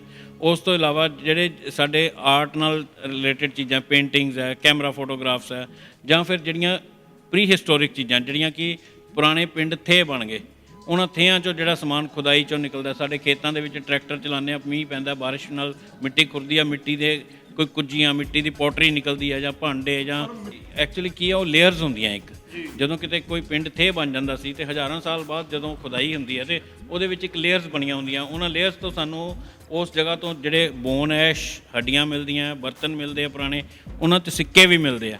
ਉਹ ਸਿੱਕੇ ਤੋਂ ਸਾਨੂੰ ਪਤਾ ਲੱਗਦਾ ਕਿ ਇਹ ਲੇਅਰ ਜਿਹੜੀ ਹੈ ਇਹ ਕਿੰਨੇ ਪੀਰੀਅਡ ਦੀ ਲੇਅਰ ਸੀ। ਜੇ ਕੋਈ ਸਿੱਕਾ 2000 ਸਾਲ ਪਹਿਲਾਂ ਦਾ ਸਿੱਕਾ ਮਿਲਿਆ ਤੇ ਉੱਥੋਂ ਸਾਨੂੰ ਪਤਾ ਲੱਗ ਜਾਂਦਾ ਕਿ ਲੁਧਿਆਣੇ, ਜਿਵੇਂ ਸੁਨੇਤ ਪਿੰਡ ਹੈ ਲੁਧਿਆਣੇ ਦਾ, ਇਹ ਵੀ ਥੇ ਹੋ ਚੁੱਕਾ ਸੀ। ਉੱਥੋਂ ਸਾਨੂੰ ਕੁਸ਼ਾਨਾਂ ਦੇ ਸਿੱਕੇ ਪਹਿਲੀ ਸਦੀ ਦੇ ਮਿਲੇ। ਉੱਥੋਂ ਪਤਾ ਲੱਗ ਗਿਆ ਕਿ ਇਹ ਜਿਹੜੀ ਇੱਥੇ ਡਾਇਨੈਸਟੀ ਸੀ, 2000 ਸਾਲ ਪਹਿਲਾਂ ਇੱਥੇ ਇਹ ਥੇ ਬਣ ਗਿਆ ਸੀ, ਇਹ ਪਿੰਡ ਉਦੋਂ ਥੇ ਹੋ ਗਿਆ ਸੀ। ਤੇ ਇੱਦਾਂ ਹੀ ਸਾਨੂੰ ਅਲੱਗ-ਅਲੱਗ ਥਾਵਾਂ ਤੋਂ ਜਿੰਨਾ ਸਮਾਨ ਮਿਲਦਾ, ਅਸੀਂ ਉਹਨੂੰ ਕੋਸ਼ਿਸ਼ ਕਰਦੇ ਹਾਂ ਫਿਰ ਸੀਰੀਅਲ 'ਚ ਕਰਨ ਦੀ, ਉਹਦੀ ਕਲਾਸੀਫਿਕੇਸ਼ਨ ਕਰਦੇ ਹਾਂ ਕਿ ਇਹ ਪੀਰੀਅਡ ਕਿਹੜਾ ਪੀਰੀਅਡ ਹੈ, ਪ੍ਰੀ ਮੋਰੀਅਨ ਹੈ, ਮੋਰੀਅਨ ਹੈ, ਗੁਪਤਾ ਪੀਰੀਅਡ ਹੈ, ਕੁਸ਼ਾਨ ਪੀਰੀਅਡ ਹੈ। ਉਹਨਾਂ ਦਾ ਸਾਰਾ ਸਮਾਨ ਅਸੀਂ ਫਿਰ ਉਹਨੂੰ ਕਲਾਸੀਫਿਕੇਸ਼ਨ ਕਰਕੇ ਹਿਸਟਰੀ ਨੂੰ ਸੰਭਾਲ ਕੇ ਬੱਚਿਆਂ ਨੂੰ ਦਿਖਾਉਂਦੇ ਹਾਂ ਸਕੂਲਾਂ 'ਚ ਕਿ ਆਹ ਸਾਡਾ ਇਤਿਹਾਸ ਹੈ, ਆਹ ਪੰਜਾਬ 'ਚ ਕੌਣ ਲੋਕ ਆਏ, ਕਿਹੜੇ ਹਮਲਾਵਰ ਆਏ, ਉਹਨਾਂ ਨੇ ਕਿੱਦਾਂ ਦਾ ਕਲਚਰ ਸੀ ਉਹਨਾਂ ਦਾ। ਇਹੀ ਕੋਸ਼ਿਸ਼ ਕੀਤੀ ਜਾ ਰਹੀ ਹੈ ਕਿ ਸਾਰਾ ਸਾਂਭਿਆ ਜਾਵੇ। ਤੁਸੀਂ ਗ੍ਰੰਥਾਂ ਬਾਰੇ ਗੱਲ ਕੀਤੀ ਸੀ, ਕਿਸ ਤਰੀਕੇ ਦੇ ਗ੍ਰੰਥ ਹੈ ਜੀ ਉਹ? ਹਾਂਜੀ, ਅੱਜ ਇੱਥੇ ਕੁਛ ਮੈਂ ਥੋੜ੍ਹੇ ਜਿਹੇ ਗ੍ਰੰਥ ਡਿਸਪਲੇ ਕੀਤੇ ਆ। ਉਹ ਗ੍ਰੰਥਾਂ ਦੇ ਵਿੱਚ ਕੀ ਹੈ ਕਿ ਇੱਕ ਤਾਂ ਤੁਸੀਂ ਉਹ ਗ੍ਰੰਥ ਕੋਈ ਵੀ ਜਦੋਂ ਲਿਖਿਆ ਜਾਂਦਾ ਸੀ ਉਸ ਟਾਈਮ ਕੋਈ ਫੋਟੋਸਟੇਟ ਜਾਂ ਸਕੈਨਿੰਗ ਨਹੀਂ ਸੀ ਹੁੰਦੀ। ਡੇਰਿਆਂ ਦੇ ਵਿੱਚ ਉਦਾਸੀਨ ਡੇਰੇ ਸੀ, ਨਿਰਮਲੇ ਡੇਰੇ ਸੀ, ਉਹ ਡੇਰਿਆਂ ਦੇ ਵਿੱਚ ਵੀ ਜਿਹੜੀ ਸੰਥਿਆ ਦਿੱਤੀ ਜਾਂਦੀ ਸੀ ਵੀ ਬਾਣੀ ਨੂੰ ਸ਼ੁੱਧ ਕਿੱਦਾਂ ਪੜ੍ਹਨਾ, ਔਰ ਉਹ ਪਹਿਲਾਂ ਲੜੀਵਾਰ ਲਿਖਿਆ ਜਾਂਦਾ ਸੀ, ਉਹ 'ਚ ਸਪੇਸ ਪਦ ਛੇਦ ਨਹੀਂ ਸੀ ਹੁੰਦਾ, ਬਿਨਾਂ ਪਦ ਛੇਦ ਤੋਂ ਲੜੀਵਾਰ ਜਿਹੜੀ ਸੰਥਿਆ ਸੀ। ਹੁਣ ਉਹ ਸਾਨੂੰ ਗ੍ਰੰਥਾਂ, ਪੁਰਾਣੇ ਹੱਥ ਲਿਖਤ ਜਿਹੜੀਆਂ ਪੋਥੀਆਂ ਮਿਲਦੀਆਂ, ਉਹਨਾਂ ਤੋਂ ਇਹ ਪਤਾ ਲੱਗਦਾ ਕਿ ਕਲਚਰ ਕੀ ਸੀ। ਕਲਚਰ ਇਹ ਸੀ, ਜੇ ਪੰਜਾਬ 'ਚ ਰਹਿਣ ਵਾਲਾ ਹਿੰਦੂ ਸੀ, ਉਹ ਵੀ ਜਿਹੜਾ ਗ੍ਰੰਥ ਪੜ੍ਹਦਾ ਸੀ ਉਹ ਪੰਜਾਬੀ 'ਚ ਪੜ੍ਹਦਾ ਸੀ, ਉਹਨੂੰ ਸੰਸਕ੍ਰਿਤ ਨਹੀਂ ਸੀ ਆਉਂਦੀ, ਉਹਨੇ ਲੋਕਲ ਲੈਂਗੁਏਜ ਜਿਹੜੀ ਆ, ਜੇ ਸਾਨੂੰ ਪੰਜਾਬ 'ਚ ਗੀਤਾ ਵੀ ਮਿਲੀ ਹੈ ਤੇ ਗੀਤਾ ਵੀ ਪੰਜਾਬੀ 'ਚ ਹੈ, ਜੇ ਰਾਮਾਇਣ ਮਿਲੀ ਹੈ ਤੇ ਉਹ ਗੁਰਮੁਖੀ ਸਕ੍ਰਿਪਟ 'ਚ ਲਿਖੀ ਹੋਈ ਆ। ਇੱਦਾਂ ਹੀ ਸਾਨੂੰ ਪੰਜਾਬ ਦੇ ਹੋਰ ਜਿਹੜੇ ਧਰਮਾਂ ਦੇ, ਸਾਨੂੰ ਇੱਥੇ ਕੁਰਾਨ ਵੀ ਮਿਲੀ ਆ। ਉਹ ਉੱਥੋਂ ਪਤਾ ਲੱਗਦਾ ਉਹਨਾਂ ਲੋਕਾਂ 'ਚ ਕਿੰਨੀ ਲਗਨ ਸੀ। ਪਹਿਲਾਂ ਤਾਂ ਉਹ ਹੈਂਡਮੇਡ ਪੇਪਰ ਸੀ, ਕੋਈ ਮਸ਼ੀਨੀ ਪੇਪਰ ਨਹੀਂ ਸੀ ਹੁੰਦਾ, ਹੱਥ ਨਾਲ ਪੇਪਰ ਤਿਆਰ ਕੀਤਾ ਜਾਂਦਾ ਸੀ। ਜਿਹੜੀ ਲਿਖਣ ਲਈ ਸਿਆਹੀ ਵਰਤੀ ਜਾਂਦੀ ਸੀ, ਉਹਦੀ ਉਮਰ ਵਧਾਉਣ ਲਈ ਕਿ ਇਹਦੀ ਚਮਕ ਬਰਕਰਾਰ ਰਹੇ, ਉਹ 'ਚ ਗੋਲਡ ਵੀ ਪਾਇਆ ਜਾਂਦਾ ਸੀ, ਸੋਨਾ, ਕਿੱਕਰ ਦੀ ਗੂੰਦ ਪਾਈ ਜਾਂਦੀ ਸੀ, ਆਂਵਲਾ ਪਾਇਆ ਜਾਂਦਾ ਸੀ। ਉਹਨੂੰ ਕੁੱਟ ਕੇ 40-40 ਦਿਨ ਪੀਸ ਕੇ ਧੁੱਪ ਲਵਾਈ ਜਾਂਦੀ ਸੀ, ਫਿਰ ਛਾਣ ਕੇ ਉਹਨੂੰ ਉਹਦੇ 'ਚ ਸੋਨਾ ਪਾ ਕੇ ਉਹਦੀ ਇੰਕ ਤਿਆਰ ਕੀਤੀ ਤਾਂ ਕਿ ਉਹ ਚਮਕ ਉੱਦਾਂ ਹੀ ਬਰਕਰਾਰ ਰਹੇ। ਅਤੇ ਇਹ ਚੀਜ਼ਾਂ ਸਾਡੀਆਂ ਇਤਿਹਾਸ ਦੀਆਂ ਇੱਕ ਬਹੁਤ ਵਧੀਆ ਇੱਕ ਸਰੋਤ ਹੈ। ਕਿਉਂਕਿ ਹੁਣ ਜਿਵੇਂ ਪਿੱਛੇ ਜਿਹੇ ਇੱਕ ਹੋਰ ਕੰਟਰੋਵਰਸੀ ਆਈ ਸੀ ਕਿ ਗ੍ਰੰਥਾਂ ਦੇ ਵਿੱਚ ਕੁਝ ਮਿਲਾਵਟ ਕੀਤੀ ਜਾ ਰਹੀ ਹੈ, ਤੇ ਪਹਿਲਾਂ ਰੌਲਾ ਵੀ ਪਿਆ ਕਿ ਗੁਰੂ ਗ੍ਰੰਥ ਸਾਹਿਬ ਦੇ ਹੱਥ ਲਿਖਤ 328 ਸਰੂਪ ਜਿਨ੍ਹਾਂ ਬਾਰੇ ਅੱਜ ਤੱਕ ਪਤਾ ਨਹੀਂ ਲੱਗ ਰਿਹਾ। ਹੁਣ ਉਹਦੇ ਪਿੱਛੇ ਕੀ ਸਾਜ਼ਿਸ਼ ਹੈ ਜਾਂ ਉਹ ਕੀ ਚੱਕਰ ਹੈ ਕਿ ਉਹ ਇੱਕ ਸੋਰਸ ਖਤਮ ਕੀਤਾ ਜਾ ਰਿਹਾ, ਉਹ ਸੋਰਸ ਜਿਹਦੇ ਨਾਲ ਤੁਸੀਂ ਟੈਲੀ ਕਰ ਸਕੋ ਕਿ ਨਵੇਂ ਜਿਹੜੇ ਪ੍ਰਿੰਟਡ ਕੋਈ ਕਿਤਾਬ ਜਾਂ ਗ੍ਰੰਥ ਜਾਂ ਕੋਈ ਵੀ ਇਤਿਹਾਸ ਦੀ ਬੁੱਕ ਵੀ ਪ੍ਰਿੰਟ ਹੋਈ ਹੈ, ਉਹਦਾ ਸੋਰਸ ਤੁਸੀਂ ਲੱਭਣ ਲਈ, ਟੈਲੀ ਕਰਨ ਲਈ ਤੁਹਾਡੇ ਕੋਲ ਉਹ ਪਿਛਲਾ ਹੋਣਾ ਜ਼ਰੂਰੀ ਹੈ ਕਿ 200 ਸਾਲ ਪਹਿਲਾਂ ਜਿਹੜਾ ਗ੍ਰੰਥ ਹੱਥ ਨਾਲ ਲਿਖਿਆ ਗਿਆ ਉਹਦੇ ਵਿੱਚ ਕੀ ਸੀ ਤੇ ਅੱਜ ਜਿਹੜਾ ਸਾਨੂੰ ਦਿੱਤਾ ਜਾ ਰਿਹਾ, ਪਰੋਸਿਆ ਜਾ ਰਿਹਾ, ਉਹਦੇ 'ਚ ਕੋਈ ਚੇਂਜਸ ਤਾਂ ਨਹੀਂ ਕੀਤੀਆਂ ਗਈਆਂ। ਉਹਨੂੰ ਟੈਲੀ ਕਰਨ ਲਈ ਤੁਹਾਡੇ ਕੋਲ ਓਰੀਜਨਲ ਹੋਣਾ ਜ਼ਰੂਰੀ ਹੈ। ਇਹ ਸੋਚ ਕੇ ਫਿਰ ਮੈਨੂੰ ਜਿੱਥੋਂ ਜਿਹੜੇ ਪਰਿਵਾਰਾਂ 'ਚ ਪੁਰਾਣੇ ਕਿਸੇ ਕੋਲ ਗ੍ਰੰਥ ਪਏ ਸੀ, ਪੋਥੀਆਂ ਪਈਆਂ, ਉਹ ਇਕੱਠੀਆਂ ਕੀਤੀਆਂ। ਕਈ ਵਾਰੀ ਆਕਸ਼ਨ ਹਾਊਸਿਸ 'ਚ ਚੱਲ ਜਾਂਦੀਆਂ, ਐਂਟੀਕ ਦੇ ਡੀਲਰਸ ਕੋਲ ਚੱਲ ਜਾਂਦੀਆਂ, ਉਹਨਾਂ ਨੂੰ ਮੂੰਹੋਂ ਮੰਗਿਆ ਮੁੱਲ ਦੇ ਕੇ ਮੈਂ ਕੋਸ਼ਿਸ਼ ਕੀਤੀ ਕਿ ਮੈਂ ਇਕੱਠੇ ਕਰ ਸਕਾਂ ਤਾਂ ਕਿ ਉਹ ਜਿਹੜੀ ਚੀਜ਼ ਸਾਡੇ ਕੋਲ ਓਰੀਜਨਲ ਸਰੋਤ ਹੈ ਉਹ ਖਤਮ ਨਾ ਹੋ ਸਕੇ। ਇਹਨੂੰ ਹੁਣ ਸੰਭਾਲਣ ਲਈ ਵੀ ਮੈਂ ਇੱਕ ਕੋਸ਼ਿਸ਼ ਕਰ ਰਿਹਾ ਕਿ ਸਾਰਿਆਂ ਨੂੰ ਕਿਉਂ ਨਾ ਇਹਨਾਂ ਨੂੰ ਸਾਂਭਣ ਲਈ ਵੀ ਡਿਜੀਟਾਈਜ਼ ਕੀਤਾ ਜਾਵੇ। ਮੈਂ ਇਹਦੀ ਸਾਰੀ ਫੋਟੋਗ੍ਰਾਫੀ ਕਰਕੇ ਇਹਨੂੰ ਡਿਜੀਟਾਈਜ਼ ਕਰ ਦਾਂਗਾ ਤਾਂ ਕਿ ਇਹ ਡਿਜੀਟਾਈਜੇਸ਼ਨ ਹੋਣ ਤੋਂ ਬਾਅਦ ਵਰਲਡ 'ਚ ਕਿਤੇ ਵੀ ਕੋਈ ਵੀ ਜਿਗਿਆਸੂ ਜਿਹਨੇ ਕੋਈ ਗ੍ਰੰਥ ਪੜ੍ਹਨਾ ਉਹ ਮੇਰੀ ਵੈਬਸਾਈਟ ਤੋਂ ਉਸ ਗ੍ਰੰਥ ਨੂੰ ਖੋਲ੍ਹ ਕੇ ਪੜ੍ਹ ਸਕੇ। ਗੱਲ ਮੇਰੇ ਜ਼ਿਹਨ 'ਚ ਆਉਂਦੀ ਹੈ ਕਿ ਇਹ ਤੁਸੀਂ ਦੱਸਿਆ ਕਿ ਪੰਜਾਬ ਨਾਲ ਰਿਲੇਟਡ ਹੀ ਗ੍ਰੰਥ ਆ, ਭਾਵੇਂ ਉਹ ਰਮਾਇਣ ਸੀ ਜਾਂ ਗੁਰੂ ਗ੍ਰੰਥ ਸਾਹਿਬ ਦੇ ਪੋਥੀਆਂ ਸੀ, ਇਹ ਕਿਹੜੀ ਲੈਂਗੁਏਜ 'ਚ ਸੀਗੀਆਂ ਸਾਰੀਆਂ ਉਸ ਟਾਈਮ 'ਚ? ਜਿਹੜੀਆਂ ਸਾਨੂੰ ਮਿਲੀਆਂ ਤੁਲਸੀਦਾਸ ਦੀ ਰਾਮਚਰਿਤ ਮਾਨਸ, ਵਾਲਮੀਕੀ ਰਾਮਾਇਣ, ਹਨੂਮਾਨ ਨਾਟਕ, ਵਿਸ਼ਨੂੰ ਪੁਰਾਣ, ਜਿਹੜੀਆਂ ਵੀ 5 ਗ੍ਰੰਥੀ 10 ਗ੍ਰੰਥੀ ਸਿੱਖਾਂ ਦੀਆਂ, ਇਹ ਸਾਰੇ ਗੁਰਮੁਖੀ ਦੇ ਲਿਖੇ ਹੋਏ ਆ। ਹੈਰਾਨੀ ਦੀ ਗੱਲ ਹੈ ਕਿ ਪੰਜਾਬ ਦੇ ਵਿੱਚ ਕਦੀ ਵੀ ਜਿਹੜੇ ਭਾਵੇਂ ਉਹ ਹਿੰਦੂ ਭਾਈਚਾਰਾ ਸੀ ਉਹ ਸੰਸਕ੍ਰਿਤ 'ਚ ਉਹਨਾਂ ਨੇ ਗ੍ਰੰਥ ਨਹੀਂ ਪੜ੍ਹੇ। ਸਾਨੂੰ ਜਿੰਨੇ ਗ੍ਰੰਥ ਮਿਲ ਰਹੇ ਆ ਉਹ ਗੁਰਮੁਖੀ ਸਕ੍ਰਿਪਟ 'ਚ ਲਿਖੇ ਹੋਏ ਆ, ਹੈਂਡਮੇਡ ਪੇਪਰ ਦੇ ਉੱਤੇ ਕਲਮ ਨਾਲ ਲਿਖੇ ਗਏ ਗੁਰਮੁਖੀ ਦੇ ਵਿੱਚ ਸਾਰੇ ਗ੍ਰੰਥ ਮਿਲੇ ਆ। ਇਹ ਹੋ ਗਏ ਸਿੱਕੇ। ਉਸ ਤੋਂ ਬਾਅਦ ਤੁਸੀਂ ਗ੍ਰੰਥਾਂ ਬਾਰੇ ਦੱਸਿਆ ਤੇ ਕੁਝ ਹੋਰ ਸਮਾਨ ਵੀ ਆ। ਮੈਂ ਕੋਈ ਮਿਊਜ਼ੀਕਲ ਸਮਾਨ, ਇੰਸਟਰੂਮੈਂਟਸ ਵੀ ਦੇਖੇ ਅੱਜ ਤੁਹਾਡੇ ਉੱਥੇ ਗੋਦਾਮ 'ਚ, ਤੇ ਉਸ ਤੋਂ ਇਲਾਵਾ ਹੋਰ ਵੀ ਬਹੁਤ ਕੁਝ ਹੈਗਾ, ਉਹਦੇ ਬਾਰੇ ਕੁਝ ਕਹਿਣਾ ਚਾਹੁੰਦੇ ਹੋ? ਕਿਉਂਕਿ ਸਾਨੂੰ ਦੇਖਣ 'ਚ ਆਇਆ ਕਿ ਜਿੰਨੀ ਗੁਰਬਾਣੀ ਗੁਰੂ ਸਾਹਿਬ ਨੇ ਸਾਨੂੰ ਦਿੱਤੀ ਹੈ ਉਹ ਰਾਗਾਂ ਦੇ ਵਿੱਚ ਹੈ। ਗੁਰੂ ਗ੍ਰੰਥ ਸਾਹਿਬ 'ਚ 31 ਰਾਗਾਂ ਦੇ ਵਿੱਚ ਵਰਣਨ ਕੀਤਾ ਗਿਆ। ਗੁਰਬਾਣੀ ਜਿਹੜੀ ਲਿਖੀ ਗਈ, ਗੁਰੂ ਸਾਹਿਬ ਨੇ ਹਰ ਰਾਗ ਦੇ ਵਿੱਚ ਲਿਖਿਆ ਕਿ ਕਿਹੜਾ ਮਾਰਨਿੰਗ ਦਾ, ਸਵੇਰ ਦੇ ਟਾਈਮ ਕਿਹੜੇ ਰਾਗ 'ਚ ਕੀਰਤਨ ਕੀਤਾ ਜਾਊਗਾ, ਦੁਪਹਿਰ ਦੇ ਟਾਈਮ, ਸ਼ਾਮ ਦੇ ਟਾਈਮ, ਸੰਧਿਆ ਤੋਂ ਬਾਅਦ ਰਾਤ ਨੂੰ ਕਿਸ ਰਾਗ 'ਚ ਕੀਰਤਨ ਕੀਤਾ ਜਾਣਾ। ਫਿਰ ਉਹ ਰਾਗਾਂ ਨੂੰ ਗਾਇਨ ਵੀ ਗੁਰੂ ਸਾਹਿਬ ਨੇ, ਜੇ ਗੁਰੂ ਨਾਨਕ ਦੇਵ ਜੀ ਦੇ ਨਾਲ ਭਾਈ ਮਰਦਾਨੇ ਨੇ ਰਵਾਬ ਵਜਾਈ ਹੈ ਅਤੇ ਉਸ ਤੋਂ ਬਾਅਦ ਸਰੰਦਾ ਵੀ ਆਇਆ। ਗੁਰੂ ਸਾਹਿਬ ਨੇ ਤਾਊਸ ਨਾਲ ਵੀ ਕੀਰਤਨ ਕੀਤਾ, ਗੁਰੂ ਅਰਜਨ ਦੇਵ ਜੀ ਨੇ ਵੀ ਕੀਤਾ, ਗੁਰੂ ਗੋਬਿੰਦ ਸਿੰਘ ਜੀ ਨੇ ਵੀ ਤਾਊਸ ਨਾਲ ਕੀਰਤਨ ਕੀਤਾ। ਅਤੇ ਇਹ ਫਿਰ ਜਿਹੜੀਆਂ ਚੀਜ਼ਾਂ ਸੀ, ਤੰਤੀ ਸਾਜ਼ਾਂ ਨੂੰ ਸੰਭਾਲਣ ਦੀ ਵੀ ਲੋੜ ਸੀ ਤਾਂ ਕਿ ਅਸੀਂ ਆਪਣੀ ਉਹ ਵਿਰਸਾ, ਆਪਣੀ ਵਿਰਾਸਤ, ਜੇ ਗੁਰੂ ਸਾਹਿਬ ਨੇ ਸਾਨੂੰ ਇਹ ਦੱਸਿਆ ਕਿ ਰਾਗਾਂ ਦੇ ਵਿੱਚ ਕੀਰਤਨ ਕਰਨਾ, ਰਾਗ ਦੇ ਵਿੱਚ ਲਿਖਿਆ, ਅਤੇ ਰਾਗਾਂ ਨੂੰ ਗਾਇਨ ਕਰਨ ਲਈ ਕਿਹੜੇ ਸਾਜ਼ ਸੀ, ਚਾਹੇ ਉਹ ਰਬਾਬ ਹੈ, ਸਰੰਦਾ ਹੈ, ਤਾਊਸ ਹੈ, ਦਿਲ ਰਬਾਬ ਹੈ, ਇਸਰਾਜ ਹੈ, ਉਹ ਸਾਰੇ ਮੈਂ ਇਕੱਠੇ ਕਰ ਰਿਹਾ ਹੁਣ। ਜਦੋਂ ਇਹੋ ਜਿਹਾ ਕੰਮ ਕਰੀਦਾ, ਮੈਂ ਜਿਵੇਂ ਕਿ ਸ਼ੁਰੂਆਤ 'ਚ ਗੱਲ ਕੀਤੀ ਸੀ ਕਿ ਘਰ ਫੂਕ ਕੇ ਤਮਾਸ਼ਾ ਦੇਖਣਾ ਪੈਂਦਾ, ਅਤੇ ਕਿਉਂਕਿ ਬਹੁਤ ਜ਼ਿਆਦਾ ਤੁਹਾਡਾ ਖਰਚਾ ਵੀ ਹੋਇਆ, ਤੁਹਾਨੂੰ ਮਿਹਨਤ ਮੁਸ਼ੱਕਤ ਵੀ ਕਰਨੀ ਪੈਂਦੀ ਹੈ, ਸਮਾਨ ਵੀ ਕਿਤੇ ਲਿਜਾਣਾ ਪੈਂਦਾ, ਅਤੇ ਤੁਹਾਡੇ ਪਰਿਵਾਰ ਦਾ ਕੋਈ ਸਹਿਯੋਗ, ਉਹਦੇ ਬਾਰੇ ਕੀ ਕਹਿਣਾ ਚਾਹੁੰਦੇ ਹੋ? ਪਰਿਵਾਰ ਵੱਲੋਂ ਸ਼ੁਰੂ 'ਚ ਦੇਖਿਆ ਉਹਨਾਂ ਨੇ ਕਿ ਮੈਂ ਆਪਣਾ ਬਿਜ਼ਨਸ, ਆਪਣੀ ਜੌਬ, ਮੈਂ ਇੰਜੀਨੀਅਰਿੰਗ ਕੀਤੀ, ਜੌਬ ਵੀ ਨਹੀਂ ਕੀਤੀ ਇਸੇ ਕਰਕੇ ਕਿ ਕਿਉਂਕਿ ਮੈਂ ਵੱਜ ਜਾਣਾ ਸੀ ਇੱਕ ਨੌਕਰੀ ਦੇ ਨਾਲ, ਮੈਂ ਨੌਕਰੀ ਵੀ ਨਹੀਂ ਕੀਤੀ। ਉਸ ਤੋਂ ਬਾਅਦ ਮੈਨੂੰ ਕਿਉਂਕਿ ਸਮਾਨ ਇਕੱਠਾ ਕਰਨ ਲਈ ਥਾਂ 'ਤੇ ਜਾਣਾ ਪੈਂਦਾ ਸੀ, ਉਹਦੇ ਲਈ ਪੈਸਾ ਵੀ ਲੱਗਦਾ ਸੀ ਰੋਜ਼, ਅਤੇ ਮੈਂ ਇੱਕ ਮਿਡਲ ਕਲਾਸ ਫੈਮਿਲੀ ਨੂੰ ਬਿਲੋਂਗ ਕਰਦਾ ਸੀ। I have not enough money, ਤਾਂ ਮੈਂ ਆਪਣੇ ਪੇਰੈਂਟਸ ਕੋਲੋਂ ਲੈਣ ਦੀ ਬਜਾਏ ਆਪਣੇ ਜਿਹੜੇ ਐਸੈਟਸ ਸੀ ਮੈਂ ਉਹਨਾਂ ਨੂੰ ਸੇਲ ਕਰਨਾ ਸ਼ੁਰੂ ਕੀਤਾ। ਈਵਨ ਮੈਨੂੰ ਇੱਕ ਵਾਰੀ ਕਿਸੇ ਕੋਲੋਂ ਪੋਥੀਆਂ ਲੈਣ ਗਿਆ ਉਹਨਾਂ ਦੇ ਘਰ, 'ਤੇ ਉਹਨਾਂ ਨੂੰ ਮੈਨੂੰ ਆਪਣੀ ਗੱਡੀ ਦੇਣੀ ਪਈ, ਮੈਂ ਕਾਰ ਦੇ ਕੇ ਵੀ ਪੋਥੀਆਂ ਲਿੱਤੀਆਂ। ਇੱਕ ਦਿਨ ਮੈਂ ਆਪਣੀ ਸਾਰੀ ਜੂਲਰੀ ਵੇਚ ਕੇ ਅਤੇ 3 ਪੋਥੀਆਂ ਲੈ ਕੇ ਆਇਆ ਸੀ ਕਿਸੇ ਕੋਲੋਂ। ਅਤੇ ਮਤਲਬ ਕਿਉਂਕਿ ਇਹ ਇੱਕ ਇਹੋ ਜਿਹੀ ਚੀਜ਼ ਹੈ ਕਿ ਇਹਦੇ 'ਚ ਤੁਹਾਨੂੰ ਡੇਲੀ ਪੈਸਾ ਲਗਾਉਣਾ ਪੈਂਦਾ, ਅਤੇ ਕੋਈ source of continue permanent source of income ਇੰਨਾ ਮੇਰੇ ਕੋਲ ਨਹੀਂ ਸੀ ਕਿ ਮੇਰੇ ਕੋਲ ਅਥਾਹ ਪੈਸਾ ਸੀ ਕਿ ਜੇ ਮੈਂ ਲਾਉਂਦਾ ਰਹਿੰਦਾ। ਮੈਂ ਆਪਣੀ ਫਿਰ ਜਦੋਂ ਦੇਖਿਆ ਕਿ ਹੁਣ ਮੈਨੂੰ ਇਹ ਪੈਸ਼ਨ ਹੈ ਕਿ ਮੈਂ ਕਰਨਾ ਹੀ ਕਰਨਾ, ਉਹਦੇ ਲਈ ਫਿਰ ਮੈਨੂੰ ਆਪਣੀ ਜੱਦੀ ਜ਼ਮੀਨ ਸਾਰੀ ਮੈਂ ਵੇਚ ਕੇ ਅਤੇ ਮੈਂ ਉਹਦੇ ਗ੍ਰੰਥ ਅਤੇ ਹਥਿਆਰ ਅਤੇ ਸਿੱਕੇ ਇਕੱਠੇ ਕੀਤੇ, ਕਿਉਂਕਿ ਪੁਰਾਣੇ ਸ਼ਸਤਰ ਸਾਨੂੰ ਗੁਰੂ ਸਾਹਿਬ ਨੇ ਦਿੱਤੇ। ਸ਼ਸਤਰਨ ਕੇ ਅਧੀਨ ਹੈ ਰਾਜ ਕਿਹਾ ਜਾਂਦਾ। ਅੱਜ ਕੱਲ੍ਹ ਤਾਂ ਸ਼ਸਤਰ ਨੂੰ ਚਲੋ ਹੁਣ ਤਾਂ ਵੱਡੇ ਹਥਿਆਰ ਬਣ ਗਏ ਆ, ਪਰ ਗੁਰੂ ਸਾਹਿਬ ਨੇ ਜਦੋਂ 300 ਸਾਲ ਪਹਿਲਾਂ ਯੁੱਧ ਕੀਤੇ ਅਤੇ ਉਦੋਂ ਆਮੋ ਸਾਹਮਣੇ ਦਾ ਯੁੱਧ ਹੁੰਦਾ ਸੀ। ਉਹਦੇ ਵਿੱਚ ਜਿਹੜੇ ਸ਼ਸਤਰ ਯੂਜ਼ ਕੀਤੇ ਗਏ, ਉਹਨਾਂ ਸ਼ਸਤਰਾਂ ਦੇ ਵਿੱਚ ਚਾਹੇ ਉਹ ਖੰਡਾ ਹੈ, ਚਾਹੇ ਤਲਵਾਰ ਹੈ, ਚਾਹੇ ਸਿਰੋਹੀ ਹੈ, ਚਾਹੇ ਉਹ ਬਰਛਾ ਹੈ, ਚਾਹੇ ਉਹ ਕਟਾਰ ਹੈ, ਬਿਛੂਆ ਹੈ, ਹਰ ਤਰ੍ਹਾਂ ਦੇ ਕਿਹੜੇ ਸ਼ਸਤਰ ਉਦੋਂ ਯੂਜ਼ ਕੀਤੇ ਜਾਂਦੇ ਸੀ, ਉਹ ਸਾਰੇ ਮੈਂ ਸ਼ਸਤਰ ਵੀ ਇਕੱਠੇ ਕੀਤੇ। ਉਹਦੇ ਲਈ ਮੈਨੂੰ ਜੋ ਵੀ ਕਰਨਾ ਪਿਆ, ਮੈਨੂੰ ਆਪਣੀ ਜਿੰਨੀ ਵੀ ਪ੍ਰੋਪਰਟੀ ਵੇਚਣੀ ਪਈ, ਗੱਡੀਆਂ ਦੇਣੀਆਂ ਪਈਆਂ, ਉਹ ਮੈਂ ਆਪਣਾ ਸਾਰਾ, ਕਿਉਂਕਿ ਇਹ ਮੇਰਾ ਇੱਕ ਪੈਸ਼ਨ ਸੀ ਕਿ ਮੈਂ ਇਹ ਸਮਾਨ ਖਤਮ ਨਹੀਂ ਹੋਣ ਦੇਣਾ ਜਾਂ ਇਹ ਗਲਤ ਹੱਥਾਂ 'ਚ ਨਾ ਜਾਵੇ। ਇਹ ਸਾਡੀ ਵਿਰਾਸਤ ਹੈ, ਇਹਨੂੰ ਸਾਂਭਣ ਲਈ ਮੈਂ ਆਪਣਾ ਹਰ ਹੀਲਾ ਵਰਤਿਆ, ਜੋ ਮੇਰੇ ਕੋਲ ਸੀ ਉਹ ਮੈਂ ਲਗਾ ਚੁੱਕਾ। ਫਿਊਚਰ ਪਲਾਨ ਕੀ ਹੈ ਤੁਹਾਡੇ? ਹਾਂਜੀ, ਕਿਉਂਕਿ ਇਹ ਅਲੱਗ-ਅਲੱਗ ਜਗ੍ਹਾ ਤੇ ਜਾ ਕੇ ਮੈਂ ਪ੍ਰਦਰਸ਼ਨੀਆਂ ਤਾਂ ਬਹੁਤ ਕੀਤੀਆਂ, ਪਿਛਲੇ 34 ਸਾਲ 'ਚ 220 ਦੇ ਕਰੀਬ ਪ੍ਰਦਰਸ਼ਨੀਆਂ ਵੀ ਕੀਤੀਆਂ, ਪਰ ਹੁਣ ਮੇਰਾ ਇੱਕ ਸੁਪਨਾ ਵਾ, ਡ੍ਰੀਮ ਪ੍ਰੋਜੈਕਟ ਜਿਹਨੂੰ ਕਹਿੰਦੇ ਆ, ਕਿ ਇੱਕ ਇਹ ਸਾਰਾ ਸਮਾਨ ਇੱਕ ਜਗ੍ਹਾ ਤੇ ਡਿਸਪਲੇ ਕੀਤਾ ਜਾਵੇ, ਪਰਮਾਨੈਂਟ ਇੱਕ ਡਿਸਪਲੇ ਹੋ ਜਾਏ। ਇੱਕ ਅਜਾਇਬ ਘਰ ਬਣਾਉਣ ਦਾ ਮੇਰਾ ਸੁਪਨਾ ਸੀ ਕਿ ਅਕਾਲ ਸਹਾਏ ਅਜਾਇਬ ਘਰ ਇੱਕ ਬਣੇ, ਜੇ ਤੇ ਸਾਰੀਆਂ ਚੀਜ਼ਾਂ ਰੱਖੀਆਂ ਜਾਣ। ਨੈਕਸਟ ਜਨਰੇਸ਼ਨ, ਮੈਂ ਦੁਨੀਆ 'ਚ ਨਾ ਵੀ ਰਵਾਂ ਅੱਜ ਤੋਂ 50 ਸਾਲ ਬਾਅਦ, 100 ਸਾਲ ਬਾਅਦ, ਆਉਣ ਵਾਲੀਆਂ ਜਨਰੇਸ਼ਨਸ ਇਹ ਦੇਖਦੀਆਂ ਰਹਿਣ ਕਿ ਸਾਡਾ ਇਤਿਹਾਸ ਕੀ ਸੀ। ਅਤੇ ਮੇਰਾ ਉਹ ਡ੍ਰੀਮ ਪ੍ਰੋਜੈਕਟ ਹੈ ਕਿ ਇੱਕ ਬਹੁਤ ਵਧੀਆ ਜਗ੍ਹਾ ਤੇ ਇੱਕ ਇੰਟਰਨੈਸ਼ਨਲ ਸਟੈਂਡਰਡ ਦਾ, ਜੇ ਅੱਛੀ ਸਿਕਿਉਰਿਟੀ, ਲਾਈਟਿੰਗ, ਸ਼ੋਕੇਸਿਸ ਹੋਣ ਤੇ ਉਹ 'ਚ ਸਾਰਾ ਕੁਝ ਡਿਸਪਲੇ ਕੀਤਾ ਜਾਵੇ। ਦੋਸਤੋ, ਅਸੀਂ ਕਾਫੀ ਲੰਮੀ ਚੌੜੀ ਗੱਲਬਾਤ ਕੀਤੀ ਆ ਨਰਿੰਦਰਪਾਲ ਸਿੰਘ ਹੋਰਾਂ ਨਾਲ, ਕਿਉਂਕਿ ਅਜਿਹੀਆਂ ਚੀਜ਼ਾਂ ਜਿਹੜੀਆਂ, ਅਜਿਹੀਆਂ ਵਸਤੂਆਂ ਇਹ ਆਮ ਨਹੀਂ ਦੇਖਣ ਨੂੰ ਮਿਲਦੀਆਂ, ਬਹੁਤ ਰੇਅਰ ਆ। ਇਹਨਾਂ ਦਾ ਇੱਕ ਸਵਾਲ ਮੇਰਾ ਉਦੋਂ ਪੁੱਛਣਾ ਰਹਿ ਗਿਆ ਸੀ, ਕੀ ਤੁਹਾਨੂੰ ਕੋਈ ਜੋ ਤੁਸੀਂ ਆ ਕਲੈਕਸ਼ਨ ਕੀਤੀ, ਕਿਸੇ ਜਿਵੇਂ ਲਿਮਕਾ ਬੁੱਕ ਆਫ ਰਿਕਾਰਡ ਜਾਂ ਕੋਈ ਇਸ ਤਰ੍ਹਾਂ ਦੀ ਅਪਰੋਚ ਹੋਈ ਹੈ ਤੁਹਾਡੇ ਨਾਲ? ਹਾਂਜੀ, ਪਿਛਲੇ ਕਾਫੀ ਸਾਲਾਂ 'ਚ ਮੇਰੀ 1996 ਤੋਂ ਮੇਰੀ ਰੈਕੋਗਨੀਸ਼ਨ ਮੈਨੂੰ ਮਿਲੀ ਸੀ ਲਿਮਕਾ ਬੁੱਕ ਆਫ ਰਿਕਾਰਡ 'ਚ। ਮੇਰੇ ਉਦੋਂ 4 ਰਿਕਾਰਡ ਆਏ ਸੀ। 97 'ਚ ਵੀ ਮੇਰੇ 2 ਰਿਕਾਰਡ ਆਏ, ਉਸ ਤੋਂ 3 ਰਿਕਾਰਡ ਆਏ। 98 'ਚ ਵੀ 2 ਰਿਕਾਰਡ ਆਏ। 9 ਵਾਰੀ ਲਿਮਕਾ ਬੁੱਕ ਆਫ ਰਿਕਾਰਡ 'ਚ ਅਲੱਗ-ਅਲੱਗ ਕਲੈਕਸ਼ਨਸ ਕਰਨ ਲਈ ਮੇਰਾ ਨਾਮ ਆ ਚੁੱਕਾ। ਉਸ ਤੋਂ ਇਲਾਵਾ ਪ੍ਰਾਈਵੇਟ ਜਿਹੜੇ ਲੋਕ ਹੈ, ਪ੍ਰਾਈਵੇਟ ਕੋਈ ਸੰਸਥਾਵਾਂ, ਉਹਨਾਂ ਵੱਲੋਂ ਮੈਨੂੰ ਕਾਫੀ ਮਤਲਬ ਉਹਨਾਂ ਨੇ ਜਦੋਂ ਅਸੀਂ ਪ੍ਰਦਰਸ਼ਨੀਆਂ ਲਾਉਂਦੇ ਹਾਂ ਤੇ ਉਹਨਾਂ ਸਕੂਲਾਂ, ਕਾਲਜਾਂ, ਯੂਨੀਵਰਸਿਟੀਆਂ ਵੱਲੋਂ ਤੇ ਹੋਰ ਸੰਸਥਾਵਾਂ ਵੱਲੋਂ ਸਨਮਾਨ ਵੀ ਦਿੱਤੇ ਗਏ। ਬਾਬਾ ਬੰਦਾ ਸਿੰਘ ਬਹਾਦਰ ਅਵਾਰਡ ਮਿਲਿਆ, ਭਾਈ ਕਾਹਨ ਸਿੰਘ ਨਾਭਾ ਅਵਾਰਡ ਮੈਨੂੰ ਦਿੱਤਾ ਗਿਆ।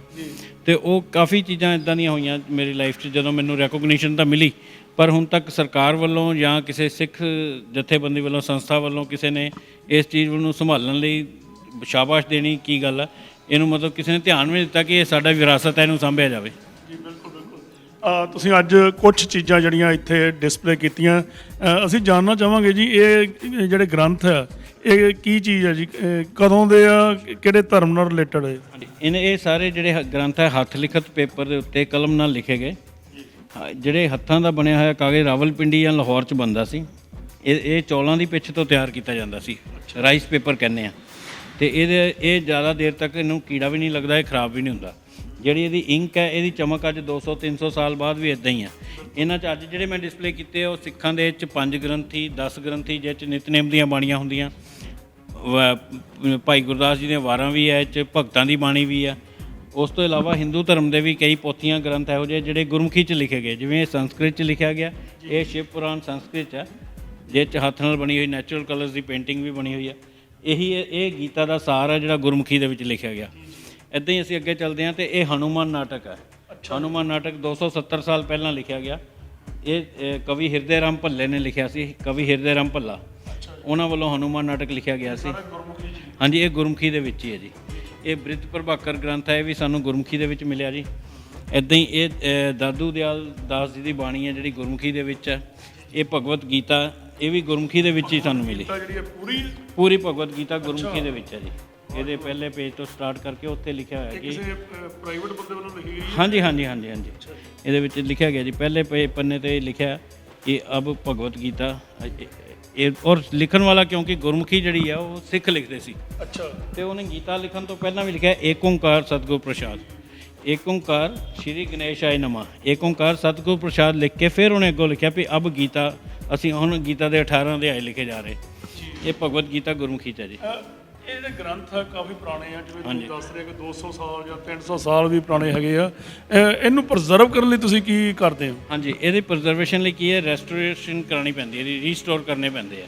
ਰੀਸਟੋਰ ਕੰਜ਼ਰਵੇਸ਼ਨ ਜਿਹੜੀ ਪ੍ਰਾਈਵੇਟ ਕੰਜ਼ਰਵੇਟਰਸ ਆ, ਇਹ ਵੀ ਸਾਨੂੰ ਸਮੱਸਿਆ ਇਹ ਆਉਂਦੀ ਹੈ ਕਿ ਅਸੀਂ ਇਹਨਾਂ ਨੂੰ, ਕਿਉਂਕਿ ਅਗਰ ਇੰਟਰਨੈਸ਼ਨਲ ਸਟੈਂਡਰਡ ਦੇ ਨਾਲ ਸੋਚੀਏ ਕਿ ਇਸ ਪੋਥੀ ਨੂੰ ਸੰਭਾਲ ਕਰਨੀ ਹੈ, ਅਤੇ ਅਸੀਂ ਪ੍ਰਾਈਵੇਟ ਕੰਜ਼ਰਵੇਸ਼ਨ ਨੂੰ ਜਦੋਂ ਕੰਸਲਟ ਕਰਦੇ ਹਾਂ ਤਾਂ ਉਹ ਇੱਕ ਪੋਥੀ ਨੂੰ ਸੰਭਾਲਣ ਲਈ ਵੀ 60,000 ਰੁਪਏ ਦੇ ਚਾਰਜ ਕਰਦੇ ਕਿ ਇਹਦੀ ਅਗਰ ਓਰੀਜਨਲ ਬਾਈਂਡ ਕੀਤੀ ਜਾਵੇ ਅਤੇ ਇਹਦੇ ਸਾਰੇ ਪੇਜਸ ਨੂੰ ਕਲੀਨ ਕਰਕੇ, ਜੇ ਕਿਤੇ ਫੰਗਸ ਇਨਫੈਕਸ਼ਨ ਹੈ ਜਾਂ ਕੋਈ ਸਲਾਬ ਲੱਗੀ ਹੈ ਉਹਨੂੰ ਠੀਕ ਕਰਨ ਦਾ, ਇੱਕ ਪੋਥੀ ਦੀ ਜਿਹੜੀ ਰਿਪੇਅਰ ਕਰਨ ਦਾ ਸਾਡੇ ਕੋਲੋਂ 60,000 50,000 ਰੁਪਏ 1 ਲੱਖ ਰੁਪਏ ਤੱਕ ਚਾਰਜ ਕੀਤੇ ਜਾਂਦੇ according to size of the manuscripts.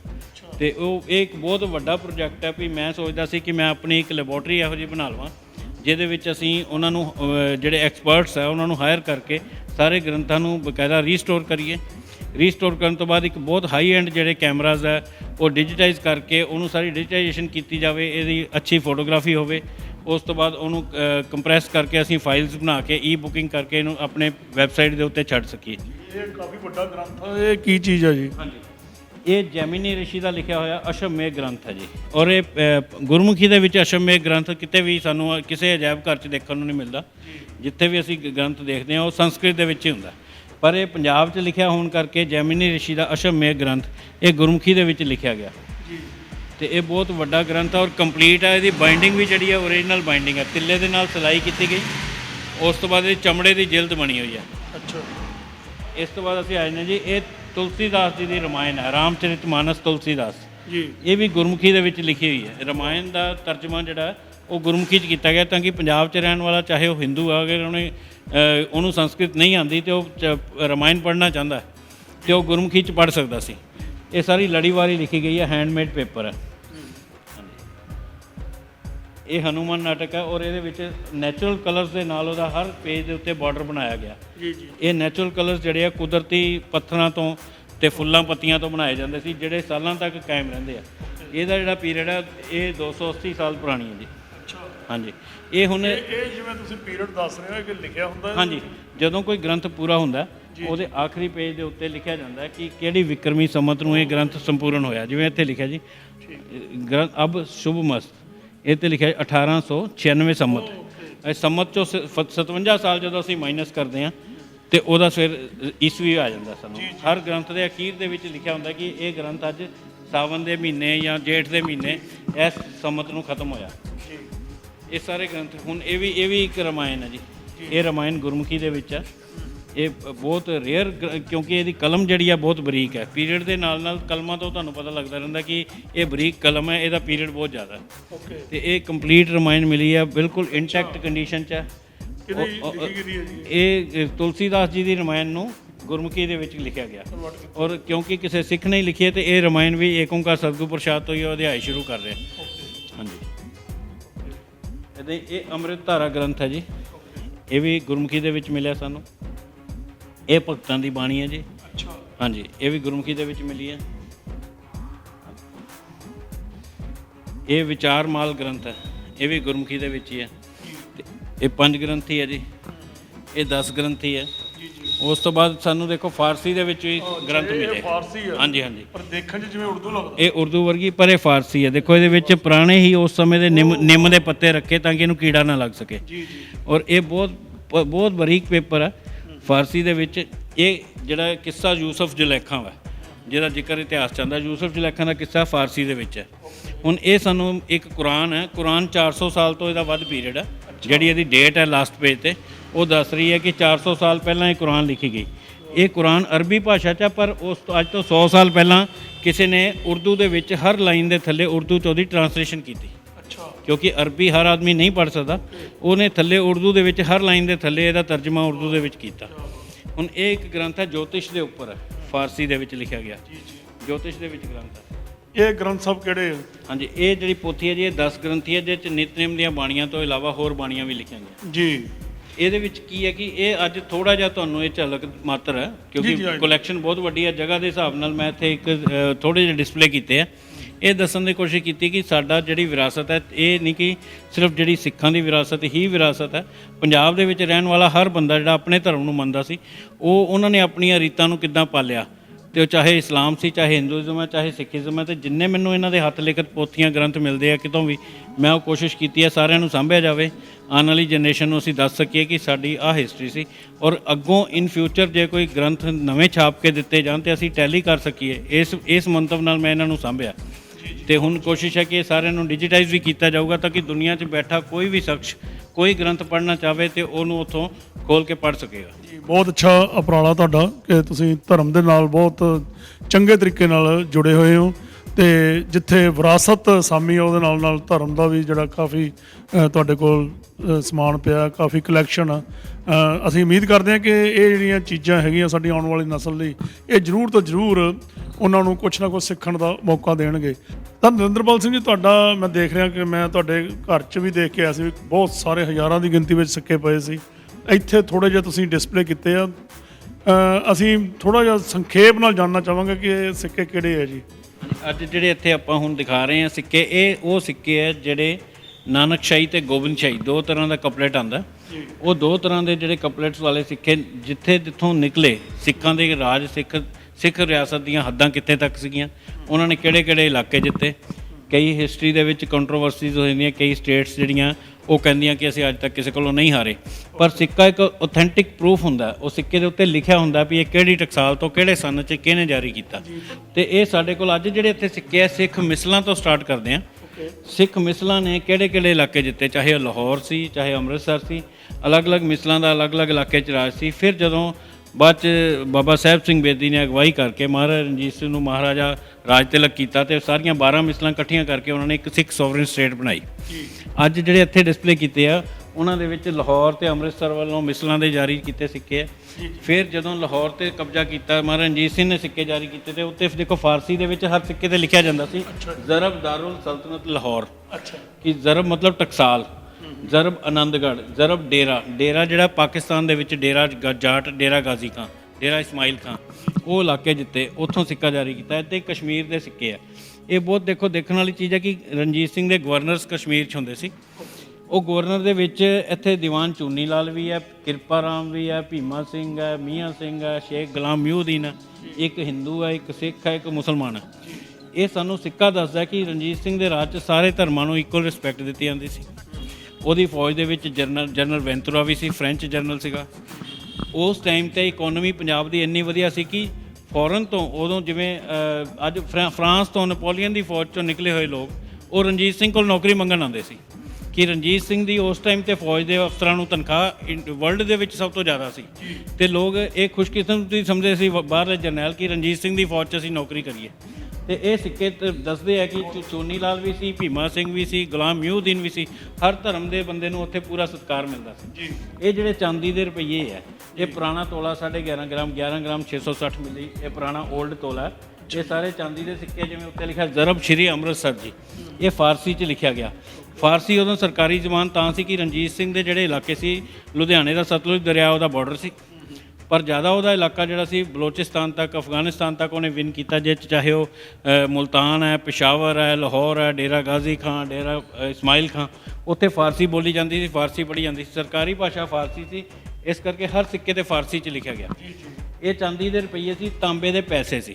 ਜਿਹੜਾ ਇੱਕ ਪੈਸਾ ਮਤਲਬ 16 ਆਨੇ ਹੁੰਦੇ ਸੀ, 16 ਆਨਿਆਂ 'ਚ ਇੱਕ ਆਨੇ 'ਚ 4 ਪੈਸੇ ਹੁੰਦੇ ਸੀ। ਅਤੇ ਇਹ 'ਚ ਪੈਸਾ ਵਾ, ਧੇਲਾ ਹੈ, ਟਕਾ, ਉਹਦੇ ਉੱਤੇ ਵੀ ਦੇਖੋ ਉਹਨਾਂ ਨੇ ਵੀ ਹਰ ਤਰ੍ਹਾਂ ਨਾਲ ਦੇਖਿਆ। ਗੁਰਮੁਖੀ ਦੇ ਵਿੱਚ ਸਿੱਕੇ ਜਾਰੀ ਕੀਤੇ। ਗੁਰਮੁਖੀ ਵਾਲੇ ਸਿੱਕਿਆਂ 'ਤੇ ਲਿਖਿਆ ਜ਼ਰਬ ਸ਼੍ਰੀ ਅੰਮ੍ਰਿਤਸਰ ਜੀ, ਅਕਾਲ ਸਹਾਇ ਗੁਰੂ ਨਾਨਕ ਜੀ, ਵੀ ਗੁਰੂ ਨਾਨਕ ਦੇ ਨਾਂ 'ਤੇ ਸਿੱਕਾ ਜਾਰੀ ਹੋਇਆ, ਅੰਮ੍ਰਿਤਸਰ ਦੀ ਟਕਸਾਲ 'ਚ ਢਲਿਆ। ਇਹ ਗੁਰਮੁਖੀ ਵਾਲੇ ਆ। ਇੱਦਾਂ ਹੀ ਇਹ ਫਾਰਸੀ ਵਾਲੇ ਸਿੱਕੇ ਆ। ਪਰਸ਼ੀਅਨ ਦੇ ਵਿੱਚ ਵੀ ਉਹੀ ਇਬਾਰਤ ਲਿਖੀ ਗਈ, ਪਰ ਇਹਦੇ ਵਿੱਚ ਕੁਝ ਖਾਸ ਸਿੰਬਲਸ ਹੁੰਦੇ ਆ, ਜਿਹਨਾਂ ਸਿੰਬਲ ਤੋਂ ਸਾਨੂੰ ਪਤਾ ਲੱਗਦਾ ਕਿ ਜਿਵੇਂ ਨਿਸ਼ਾਨ ਸਾਹਿਬ ਹੈ, ਸਿੱਕੇ 'ਤੇ ਨਿਸ਼ਾਨ ਸਾਹਿਬ ਬਣਾਇਆ ਗਿਆ। ਜੰਗ 'ਚ ਲੜਨ ਲਈ ਹਥਿਆਰ ਹੁੰਦੇ ਸੀ, ਤਲਵਾਰਾਂ ਬਣਾਈਆਂ ਗਈਆਂ, ਕਟਾਰਾਂ ਬਣਾਈਆਂ ਗਈਆਂ। ਫਿਰ ਦੂਜੇ ਧਰਮ ਦਾ ਕੀ ਸਤਿਕਾਰ ਸੀ ਕਿ ਅਕਾਲ ਸਹਾਇ ਗੁਰੂ ਨਾਨਕ ਜੀ ਲਿਖ ਕੇ ਵਿੱਚ ਤਰਸ਼ੂਲ ਬਣਾਇਆ ਗਿਆ, ਜਿਹੜਾ ਸ਼ਿਵ ਜੀ ਦਾ ਇੱਕ ਪ੍ਰਤੀਕ ਹੈ। ਤਰਸ਼ੂਲ ਹਿੰਦੂ ਧਰਮ ਦਾ, ਵੀ ਨਾਨਕਸ਼ਾਹੀ ਸਿੱਕੇ ਦੇ ਵਿੱਚ ਤਰਸ਼ੂਲ ਇਕੁਅਲ ਉਹਦਾ ਰਣਜੀਤ ਸਿੰਘ ਦਾ ਦੱਸਦਾ ਕਿ ਉਸ ਜ਼ਮਾਨੇ 'ਚ ਸਿੱਖਾਂ ਅਤੇ ਹਿੰਦੂਆਂ ਦਾ ਇਕੁਅਲ ਸਤਿਕਾਰ ਕੀਤਾ ਜਾਂਦਾ ਸੀ, ਹਰ ਧਰਮ ਦਾ ਬਰਾਬਰ ਸਤਿਕਾਰ ਸੀ। ਅੱਗੇ ਆਉਂਦੇ ਆਪਾਂ। ਇਹ ਦੇਵਕੀ ਨੰਦਨ ਇੱਕ ਸਿੱਕਾ ਸਾਨੂੰ ਮਿਲਿਆ, ਜਿਸ 'ਤੇ ਗੁਰਮੁਖੀ ਦੇ ਵਿੱਚ ਲਿਖਿਆ ਦੇਵਕੀ ਨੰਦਨ। ਦੇਵਕੀ ਕ੍ਰਿਸ਼ਨ ਜੀ ਦੀ ਮਾਤਾ ਦਾ ਨਾਂ ਸੀ, ਅਤੇ ਦੇਵਕੀ ਨੰਦਨ ਮਤਲਬ ਦੇਵਕੀ ਦਾ ਬੇਟਾ ਕ੍ਰਿਸ਼ਨ। ਅਤੇ ਕ੍ਰਿਸ਼ਨ ਜੀ 'ਤੇ ਵੀ ਸਿੱਕਾ ਜਾਰੀ ਕੀਤਾ ਗਿਆ। ਤਰਸ਼ੂਲ ਬਣਿਆ, ਨਿਸ਼ਾਨ ਸਾਹਿਬ ਬਣਿਆ, ਕਮਲ ਦਾ ਫੁੱਲ ਬਣਿਆ ਹੋਇਆ। ਅਲੱਗ-ਅਲੱਗ ਸਿੰਬਲ ਸਾਨੂੰ ਇਹਨਾਂ 'ਚ ਦੇਖਣ ਨੂੰ ਮਿਲਦੇ ਆ। ਅਤੇ ਰਣਜੀਤ ਸਿੰਘ ਨੇ ਜਿੰਨੀਆਂ ਟਕਸਾਲਾਂ ਜਿਹੜੇ ਇਲਾਕੇ ਜਿੱਤੇ, ਉਹਨਾਂ ਇਲਾਕਿਆਂ ਦਾ ਸਿੱਕਾ ਨਿਕਲਿਆ। ਹੁਣ ਇਹਦੇ ਵਿੱਚ ਅੱਜ ਇੱਥੇ ਡਿਸਪਲੇ ਆ ਅੰਮ੍ਰਿਤਸਰ ਦੇ ਕੋਇਨ। ਇਹਦੇ ਵਿੱਚ ਉਹ ਸਿੱਕੇ ਜਿਹੜੇ ਪਰਸ਼ੀਅਨ ਦੇ ਵਿੱਚ ਫਾਰਸੀ 'ਚ ਸਾਫ਼ ਲਿਖਿਆ ਨਾਨਕ ਸ਼ਾਹੀ ਪਾਓ ਆਨਾ। ਪਾਓ ਮੀਨਸ ਕੁਆਟਰ ਆਨਾ। ਇੱਕ ਆਨੇ 'ਚ 4 ਪੈਸੇ ਸੀ, ਇੱਕ ਪੈਸਾ ਤਾਂਬੇ ਦਾ। ਉਸ ਤੋਂ ਬਾਅਦ ਜਿਹੜੇ ਸਿੱਕੇ ਆ ਰਹੇ ਆ, ਉਹ ਆ ਰਹੇ ਜਿਹੜੇ ਚਾਹੇ ਉਹ ਮੁਲਤਾਨ ਹੈ, ਪਿਸ਼ਾਵਰ ਹੈ, ਨਜੀਬਾਬਾਦ। ਸਿੱਖਾਂ ਨੇ ਯੂਪੀ 'ਤੇ ਵੀ ਹਮਲਾ ਕੀਤਾ, ਨਜੀਬਾਬਾਦ ਤੋਂ ਸਿੱਕਾ ਜਾਰੀ ਕੀਤਾ। ਉਹ ਸ਼ਾਹ ਆਲਮ ਦਾ ਉਹ ਸਿੰਬਲ ਬਣਿਆ ਹੋਇਆ, ਪਿਛਲੇ ਪਾਸੇ ਨਾਨਕ ਗੁਰੂ ਗੋਬਿੰਦ ਸਿੰਘ ਲਿਖਿਆ ਹੋਇਆ। ਇੱਦਾਂ ਹੀ ਸਾਨੂੰ ਮੁਲਤਾਨ ਦਾ ਸਿੱਕਾ ਮਿਲਦਾ, ਡੇਰਾ ਜਾਟ ਦਾ ਸਿੱਕਾ ਮਿਲਦਾ, ਡੇਰਾ ਗਾਜ਼ੀ ਖਾਨ ਗੁਰਮੁਖੀ ਦੇ ਵਿੱਚ ਲਿਖਿਆ ਡੇਰਾ ਗਾਜ਼ੀ ਖਾਨ। ਉਸ ਤੋਂ ਬਾਅਦ ਇੱਕ ਬਹੁਤ ਰੇਅਰ ਸਿੱਕਾ ਸਾਨੂੰ ਮਿਲਦਾ, ਇਹਦੇ ਵਿੱਚ ਇਹ ਸਿੱਕਾ ਸਾਨੂੰ ਮਿਲਿਆ ਜੀ, ਜਿਸ 'ਚ ਲਿਖਿਆ ਅਕਾਲ ਸਹਾਇ ਦਲੀਪ ਸਿੰਘ, ਸਿੱਖ ਰਾਜੇ ਦੇ ਨਾਮ 'ਤੇ ਨਿਕਲਿਆ ਹੋਇਆ ਸਿੱਕਾ। ਇੱਦਾਂ ਹੀ ਇੱਕ ਹੋਰ ਸਿੱਕਾ ਸਾਨੂੰ ਮਿਲਿਆ ਜਿਸ 'ਤੇ ਸ਼ੇਰ ਸਿੰਘ ਗੁਰਮੁਖੀ 'ਚ ਲਿਖਿਆ ਗਿਆ। ਇਹਨੂੰ ਅਸੀਂ ਸਿੱਖ ਰਾਜ ਦਾ, ਸਿੱਖ ਰਿਆਸਤ ਦਾ ਆਖਰੀ ਸਿੱਕਾ ਕਹਿੰਦੇ ਆ, ਕਿ ਜਿਹੜਾ ਮਹਾਰਾਜਾ ਦਲੀਪ ਸਿੰਘ ਦੇ ਨਾਮ 'ਤੇ ਸਾਨੂੰ ਅੱਜ ਇਹ ਬਹੁਤ ਘੱਟ ਮਿਲਦਾ। ਪਹਿਲੀ ਵਾਰੀ ਮਿਲਿਆ ਜਿਸ 'ਤੇ ਰਾਜੇ ਦਾ ਨਾਮ ਵੀ ਲਿਖਿਆ। ਅਤੇ ਅੱਜ ਮੈਂ ਥੋੜ੍ਹੇ ਜਿਹੇ ਇੱਥੇ ਸਿੱਕੇ ਦਿਖਾਉਣ ਦੀ ਕੋਸ਼ਿਸ਼ ਕੀਤੀ ਹੈ ਕਿ ਉਸ ਸਮੇਂ ਸਾਡੀ ਸਿੱਖ ਸਿਆਸਤ ਦੇ ਵਿੱਚ ਜਿਹੜਾ ਖਾਲਸਾ ਰਾਜ ਕਿਹਾ ਜਾਂਦਾ ਸੀ ਉਹ ਸਿਰਫ ਸਿੱਖਾਂ ਦਾ ਰਾਜ ਨਹੀਂ ਸੀ, ਉਹਦੇ ਵਿੱਚ ਹਿੰਦੂ ਧਰਮ ਦਾ ਵੀ ਓਨਾ ਹੀ ਸਤਿਕਾਰ ਸੀ। ਮੁਸਲਮਾਨ ਜਿਹੜੇ ਉਹਨਾਂ ਦੇ ਗਵਰਨਰ ਸੀ ਉਹਨਾਂ ਨੂੰ ਵੀ ਉਹਨਾਂ ਨੇ ਪੂਰਾ ਮੌਕਾ ਦਿੱਤਾ ਵੀ ਰਾਜ ਕਰਨ ਦਾ, ਕਿਸੇ ਕੋਲੋਂ ਨੌਕਰੀ ਖੋਈ ਨਹੀਂ ਗਈ। ਤੇ ਇਹ ਸਾਰੇ ਸਿੱਕੇ ਸਾਨੂੰ ਦੱਸਦੇ ਆ ਸਾਡੀ ਵਿਰਾਸਤ ਕੀ ਹੈ, ਇਹਨਾਂ ਨੂੰ ਸਾਂਭਣ ਦੀ ਲੋੜ ਹੈ। ਤੁਹਾਡੀ ਹੁਣ ਫਿਊਚਰ ਪਲੈਨਿੰਗ ਜਿਹੜੀ ਦੱਸੀ ਹੈ ਕਿ ਤੁਸੀਂ ਇੱਕ ਉੱਥੇ ਮਿਊਜ਼ੀਅਮ ਬਣਾ ਰਹੇ ਹੋ, ਕੋਈ ਤੁਹਾਡੀ ਉਹਦੇ ਤੇ ਕੋਈ ਸਪੈਸ਼ਲ ਕਿਸੇ ਵੱਲੋਂ ਵੀ ਕੋਈ ਹੈਲਪ ਕੀਤੀ ਜਾ ਰਹੀ ਹੈ? ਨਹੀਂ ਜੀ, ਮੈਨੂੰ ਤੁਸੀਂ ਸ਼ੁਰੂ 'ਚ ਜਿਵੇਂ ਦੱਸਿਆ ਸੀ ਕਿ ਇਹ ਸ਼ੌਂਕ ਜਿਹੜਾ ਪੈਸ਼ਨ ਹੁੰਦਾ ਘਰ ਫੂਕ ਕੇ ਤਮਾਸ਼ਾ ਦੇਖਣ ਵਾਲੀ ਗੱਲ ਹੁੰਦੀ। ਮੈਂ ਹਾਂਜੀ ਹੁਣ ਮਿਊਜ਼ੀਅਮ ਬਣਾਉਣ ਲਈ ਮੈਂ ਆਪਣਾ ਮਕਾਨ ਵੇਚ ਰਿਹਾ। ਉਹ ਮਕਾਨ ਵੇਚ ਕੇ ਮੈਂ ਖੁਦ ਕਿਰਾਏ 'ਤੇ ਰਹਿ ਕੇ ਵੀ ਮੇਰਾ ਇੱਕ ਸੁਪਨਾ ਹੈ ਕਿ ਚਲੋ ਅਗਰ ਮਿਊਜ਼ੀਅਮ ਬਣਦਾ ਤੇ ਮੈਂ ਕਿਰਾਏ 'ਤੇ ਰਹਿਣਾ ਵੀ ਮੈਨੂੰ ਮਨਜ਼ੂਰ ਹੈ, ਤੇ ਮੈਂ ਆਪਣਾ ਘਰ ਵੇਚ ਰਿਹਾ। ਉਸ ਤੋਂ ਬਾਅਦ ਫਿਰ ਆਪਣਾ ਇੱਕ ਮਿਊਜ਼ੀਅਮ ਖੜਾ ਕੀਤਾ ਜਾਊਗਾ। ਤੁਸੀਂ ਕੋਈ ਸਾਡੇ ਦਰਸ਼ਕਾਂ ਨੂੰ ਕਹਿਣਾ ਚਾਹੁੰਦੇ ਹੋ ਜੇ ਤੁਹਾਨੂੰ ਕੋਈ ਹੈਲਪ ਚਾਹੀਦੀ ਹੈ? ਹੈਲਪ ਇਨ ਦਾ ਸੈਂਸ ਮੈਂ ਅੱਜ ਤੱਕ ਪਿਛਲੇ 34 ਸਾਲ 'ਚ ਆਪਣੇ ਜਿੰਨੀ ਕੁ ਮੇਰੀ ਸਮਰੱਥਾ ਸੀ ਮੈਂ ਉਹਦੇ ਨਾਲ ਹੀ ਕੰਮ ਕੀਤਾ। ਹਾਂ, ਜੇ ਕੋਈ ਸੀਰੀਅਸ ਜੇ ਕੋਈ ਸੋਚਦਾ ਕਿ ਸਾਡੀ ਵਿਰਾਸਤ ਨੂੰ ਸਾਂਭਣਾ ਇੱਕ ਮਤਲਬ ਅੱਛਾ ਸ਼ੁਭ ਕੰਮ ਹੈ, ਉਹਦੇ ਵਿੱਚ ਜੇ ਕੋਈ ਸੰਸਥਾ ਜਾਂ ਕੋਈ ਸਰਕਾਰ ਅਗਰ ਹੈਲਪ ਕਰਨੀ ਚਾਹੁੰਦੀ ਹੈ ਜਾਂ ਕੋਈ ਸੰਸਥਾ ਕਿਸੇ ਵੀ ਤਰ੍ਹਾਂ ਦੀ ਅਗਰ ਹੈਲਪ ਕਰਨੀ ਚਾਹੁੰਦੀ ਹੈ ਵੀ ਆਉਣ ਵਾਲੀ ਜਨਰੇਸ਼ਨ ਲਈ ਅਸੀਂ ਇੱਕ ਵਧੀਆ ਮਿਊਜ਼ੀਅਮ ਦੇ ਕੇ ਜਾ ਸਕੀਏ ਤਾਂ ਦੇ ਆਰ ਵੈਲਕਮ। ਦੋਸਤੋ, ਜਿਸ ਤਰ੍ਹਾਂ ਤੁਹਾਨੂੰ ਮੈਂ ਪਹਿਲਾਂ ਸ਼ੁਰੂ ਤੋਂ ਹੀ ਦੱਸਿਆ ਸੀ ਕਿ ਨਰਿੰਦਰਪਾਲ ਸਿੰਘ ਨੇ ਇਹ ਜਿਹੜਾ ਕਾਰਜ ਹੈ ਬਹੁਤ ਤਨਦੇਹੀ ਨਾਲ ਨਿਭਾਇਆ। ਪੂਰਾ ਜ਼ਿੰਦਗੀ ਜਿਹੜੀ ਆ ਉਹ ਇਹਨਾਂ ਨੇ ਇਹਨੂੰ ਸਮਰਪਿਤ ਕਰ ਦਿੱਤੀ ਆ। ਇਹਨਾਂ ਨੇ ਇਹ ਨਹੀਂ ਦੇਖਿਆ ਕਿ ਮੇਰਾ ਕਾਰੋਬਾਰ ਜਿਹੜਾ ਮੈਂ ਨਹੀਂ ਕਰ ਸਕਿਆ, ਮੈਂ ਕੋਈ ਨੌਕਰੀ ਨਹੀਂ ਕਰ ਸਕਿਆ, ਮੈਂ ਜਿਹੜੇ ਕਹਿ ਸਕਦੇ ਵੀ ਹੋਰ ਕੋਈ ਇਹਨਾਂ ਨੂੰ ਲਾਲਚ ਨਹੀਂ ਸੀ ਕਿ ਜਿਹਦੇ ਨਾਲ ਇਹਨਾਂ ਨੂੰ ਆਪਣਾ ਜਿਹੜਾ ਸੀਗਾ ਉਹ ਫਾਇਦਾ ਜਿਹਦੇ 'ਚ ਦਿਸਦਾ ਹੋਵੇ। ਇਹਨਾਂ ਨੇ ਉਹ ਫਾਇਦਾ ਸੋਚਿਆ ਜੋ ਆਉਣ ਵਾਲੀ ਨਸਲ ਨੂੰ ਬੜੇ ਜ਼ਰੂਰਤ ਆ, ਉਹਨਾਂ ਨੂੰ ਇਤਿਹਾਸ ਬਾਰੇ ਜਾਣਕਾਰੀ ਦੇਣ ਦੀ ਜ਼ਰੂਰਤ ਆ। ਉਹ ਇਹਨਾਂ ਨੇ ਇਹ ਕੰਮ ਬੜੇ ਬਾਖੂਬੀ ਨਿਭਾਇਆ। ਤੇ ਅਸੀਂ ਚਾਹਾਂਗੇ ਕਿ ਸਾਡੇ ਪੰਜਾਬ ਮੇਲ ਦੇ ਜੇ ਦਰਸ਼ਕ ਕੋਈ ਵੀ ਇਹਨਾਂ ਨਾਲ ਕੰਟੈਕਟ ਕਰਨਾ ਚਾਹੁੰਦੇ ਆ ਤੇ ਉਹ ਕਰ ਸਕਦੇ ਆ। ਅਸੀਂ ਇਹ ਚਾਹਾਂਗੇ ਜੀ ਤੁਸੀਂ ਆਪਣੇ ਮੂੰਹ ਆਪਣਾ ਫ਼ੋਨ ਨੰਬਰ ਇੱਕ ਵਾਰੀ ਜ਼ਰੂਰ ਦੱਸ ਦਿਓ। ਹਾਂਜੀ, ਇੰਡੀਆ ਦਾ ISD ਇੰਡੀਆ ਦਾ ਕੋਡ ਜਿਹੜਾ 91, ਉਸ ਤੋਂ ਬਾਅਦ ਮੇਰਾ ਮੋਬਾਈਲ ਜਿਹੜਾ ਨੰਬਰ ਹੈ ਉਹ ਹੈ 9814833313 98148 33313 'ਤੇ ਸੰਪਰਕ ਕੀਤਾ ਜਾ ਸਕਦਾ। ਬਹੁਤ ਅੱਛਾ ਜੀ, ਤੁਹਾਡਾ ਬਹੁਤ ਬਹੁਤ ਧੰਨਵਾਦ। ਤੁਸੀਂ ਬਹੁਤ ਵਧੀਆ ਇੱਕ ਕੰਮ ਕਰ ਰਹੇ ਹੋ। ਇਹਦੀ ਜਿੰਨੀ ਸ਼ਲਾਘਾ ਕੀਤੀ ਜਾਵੇ ਉਹ ਥੋੜ੍ਹੀ ਆ। ਤੁਹਾਡਾ ਬਹੁਤ ਸ਼ੁਕਰੀਆ।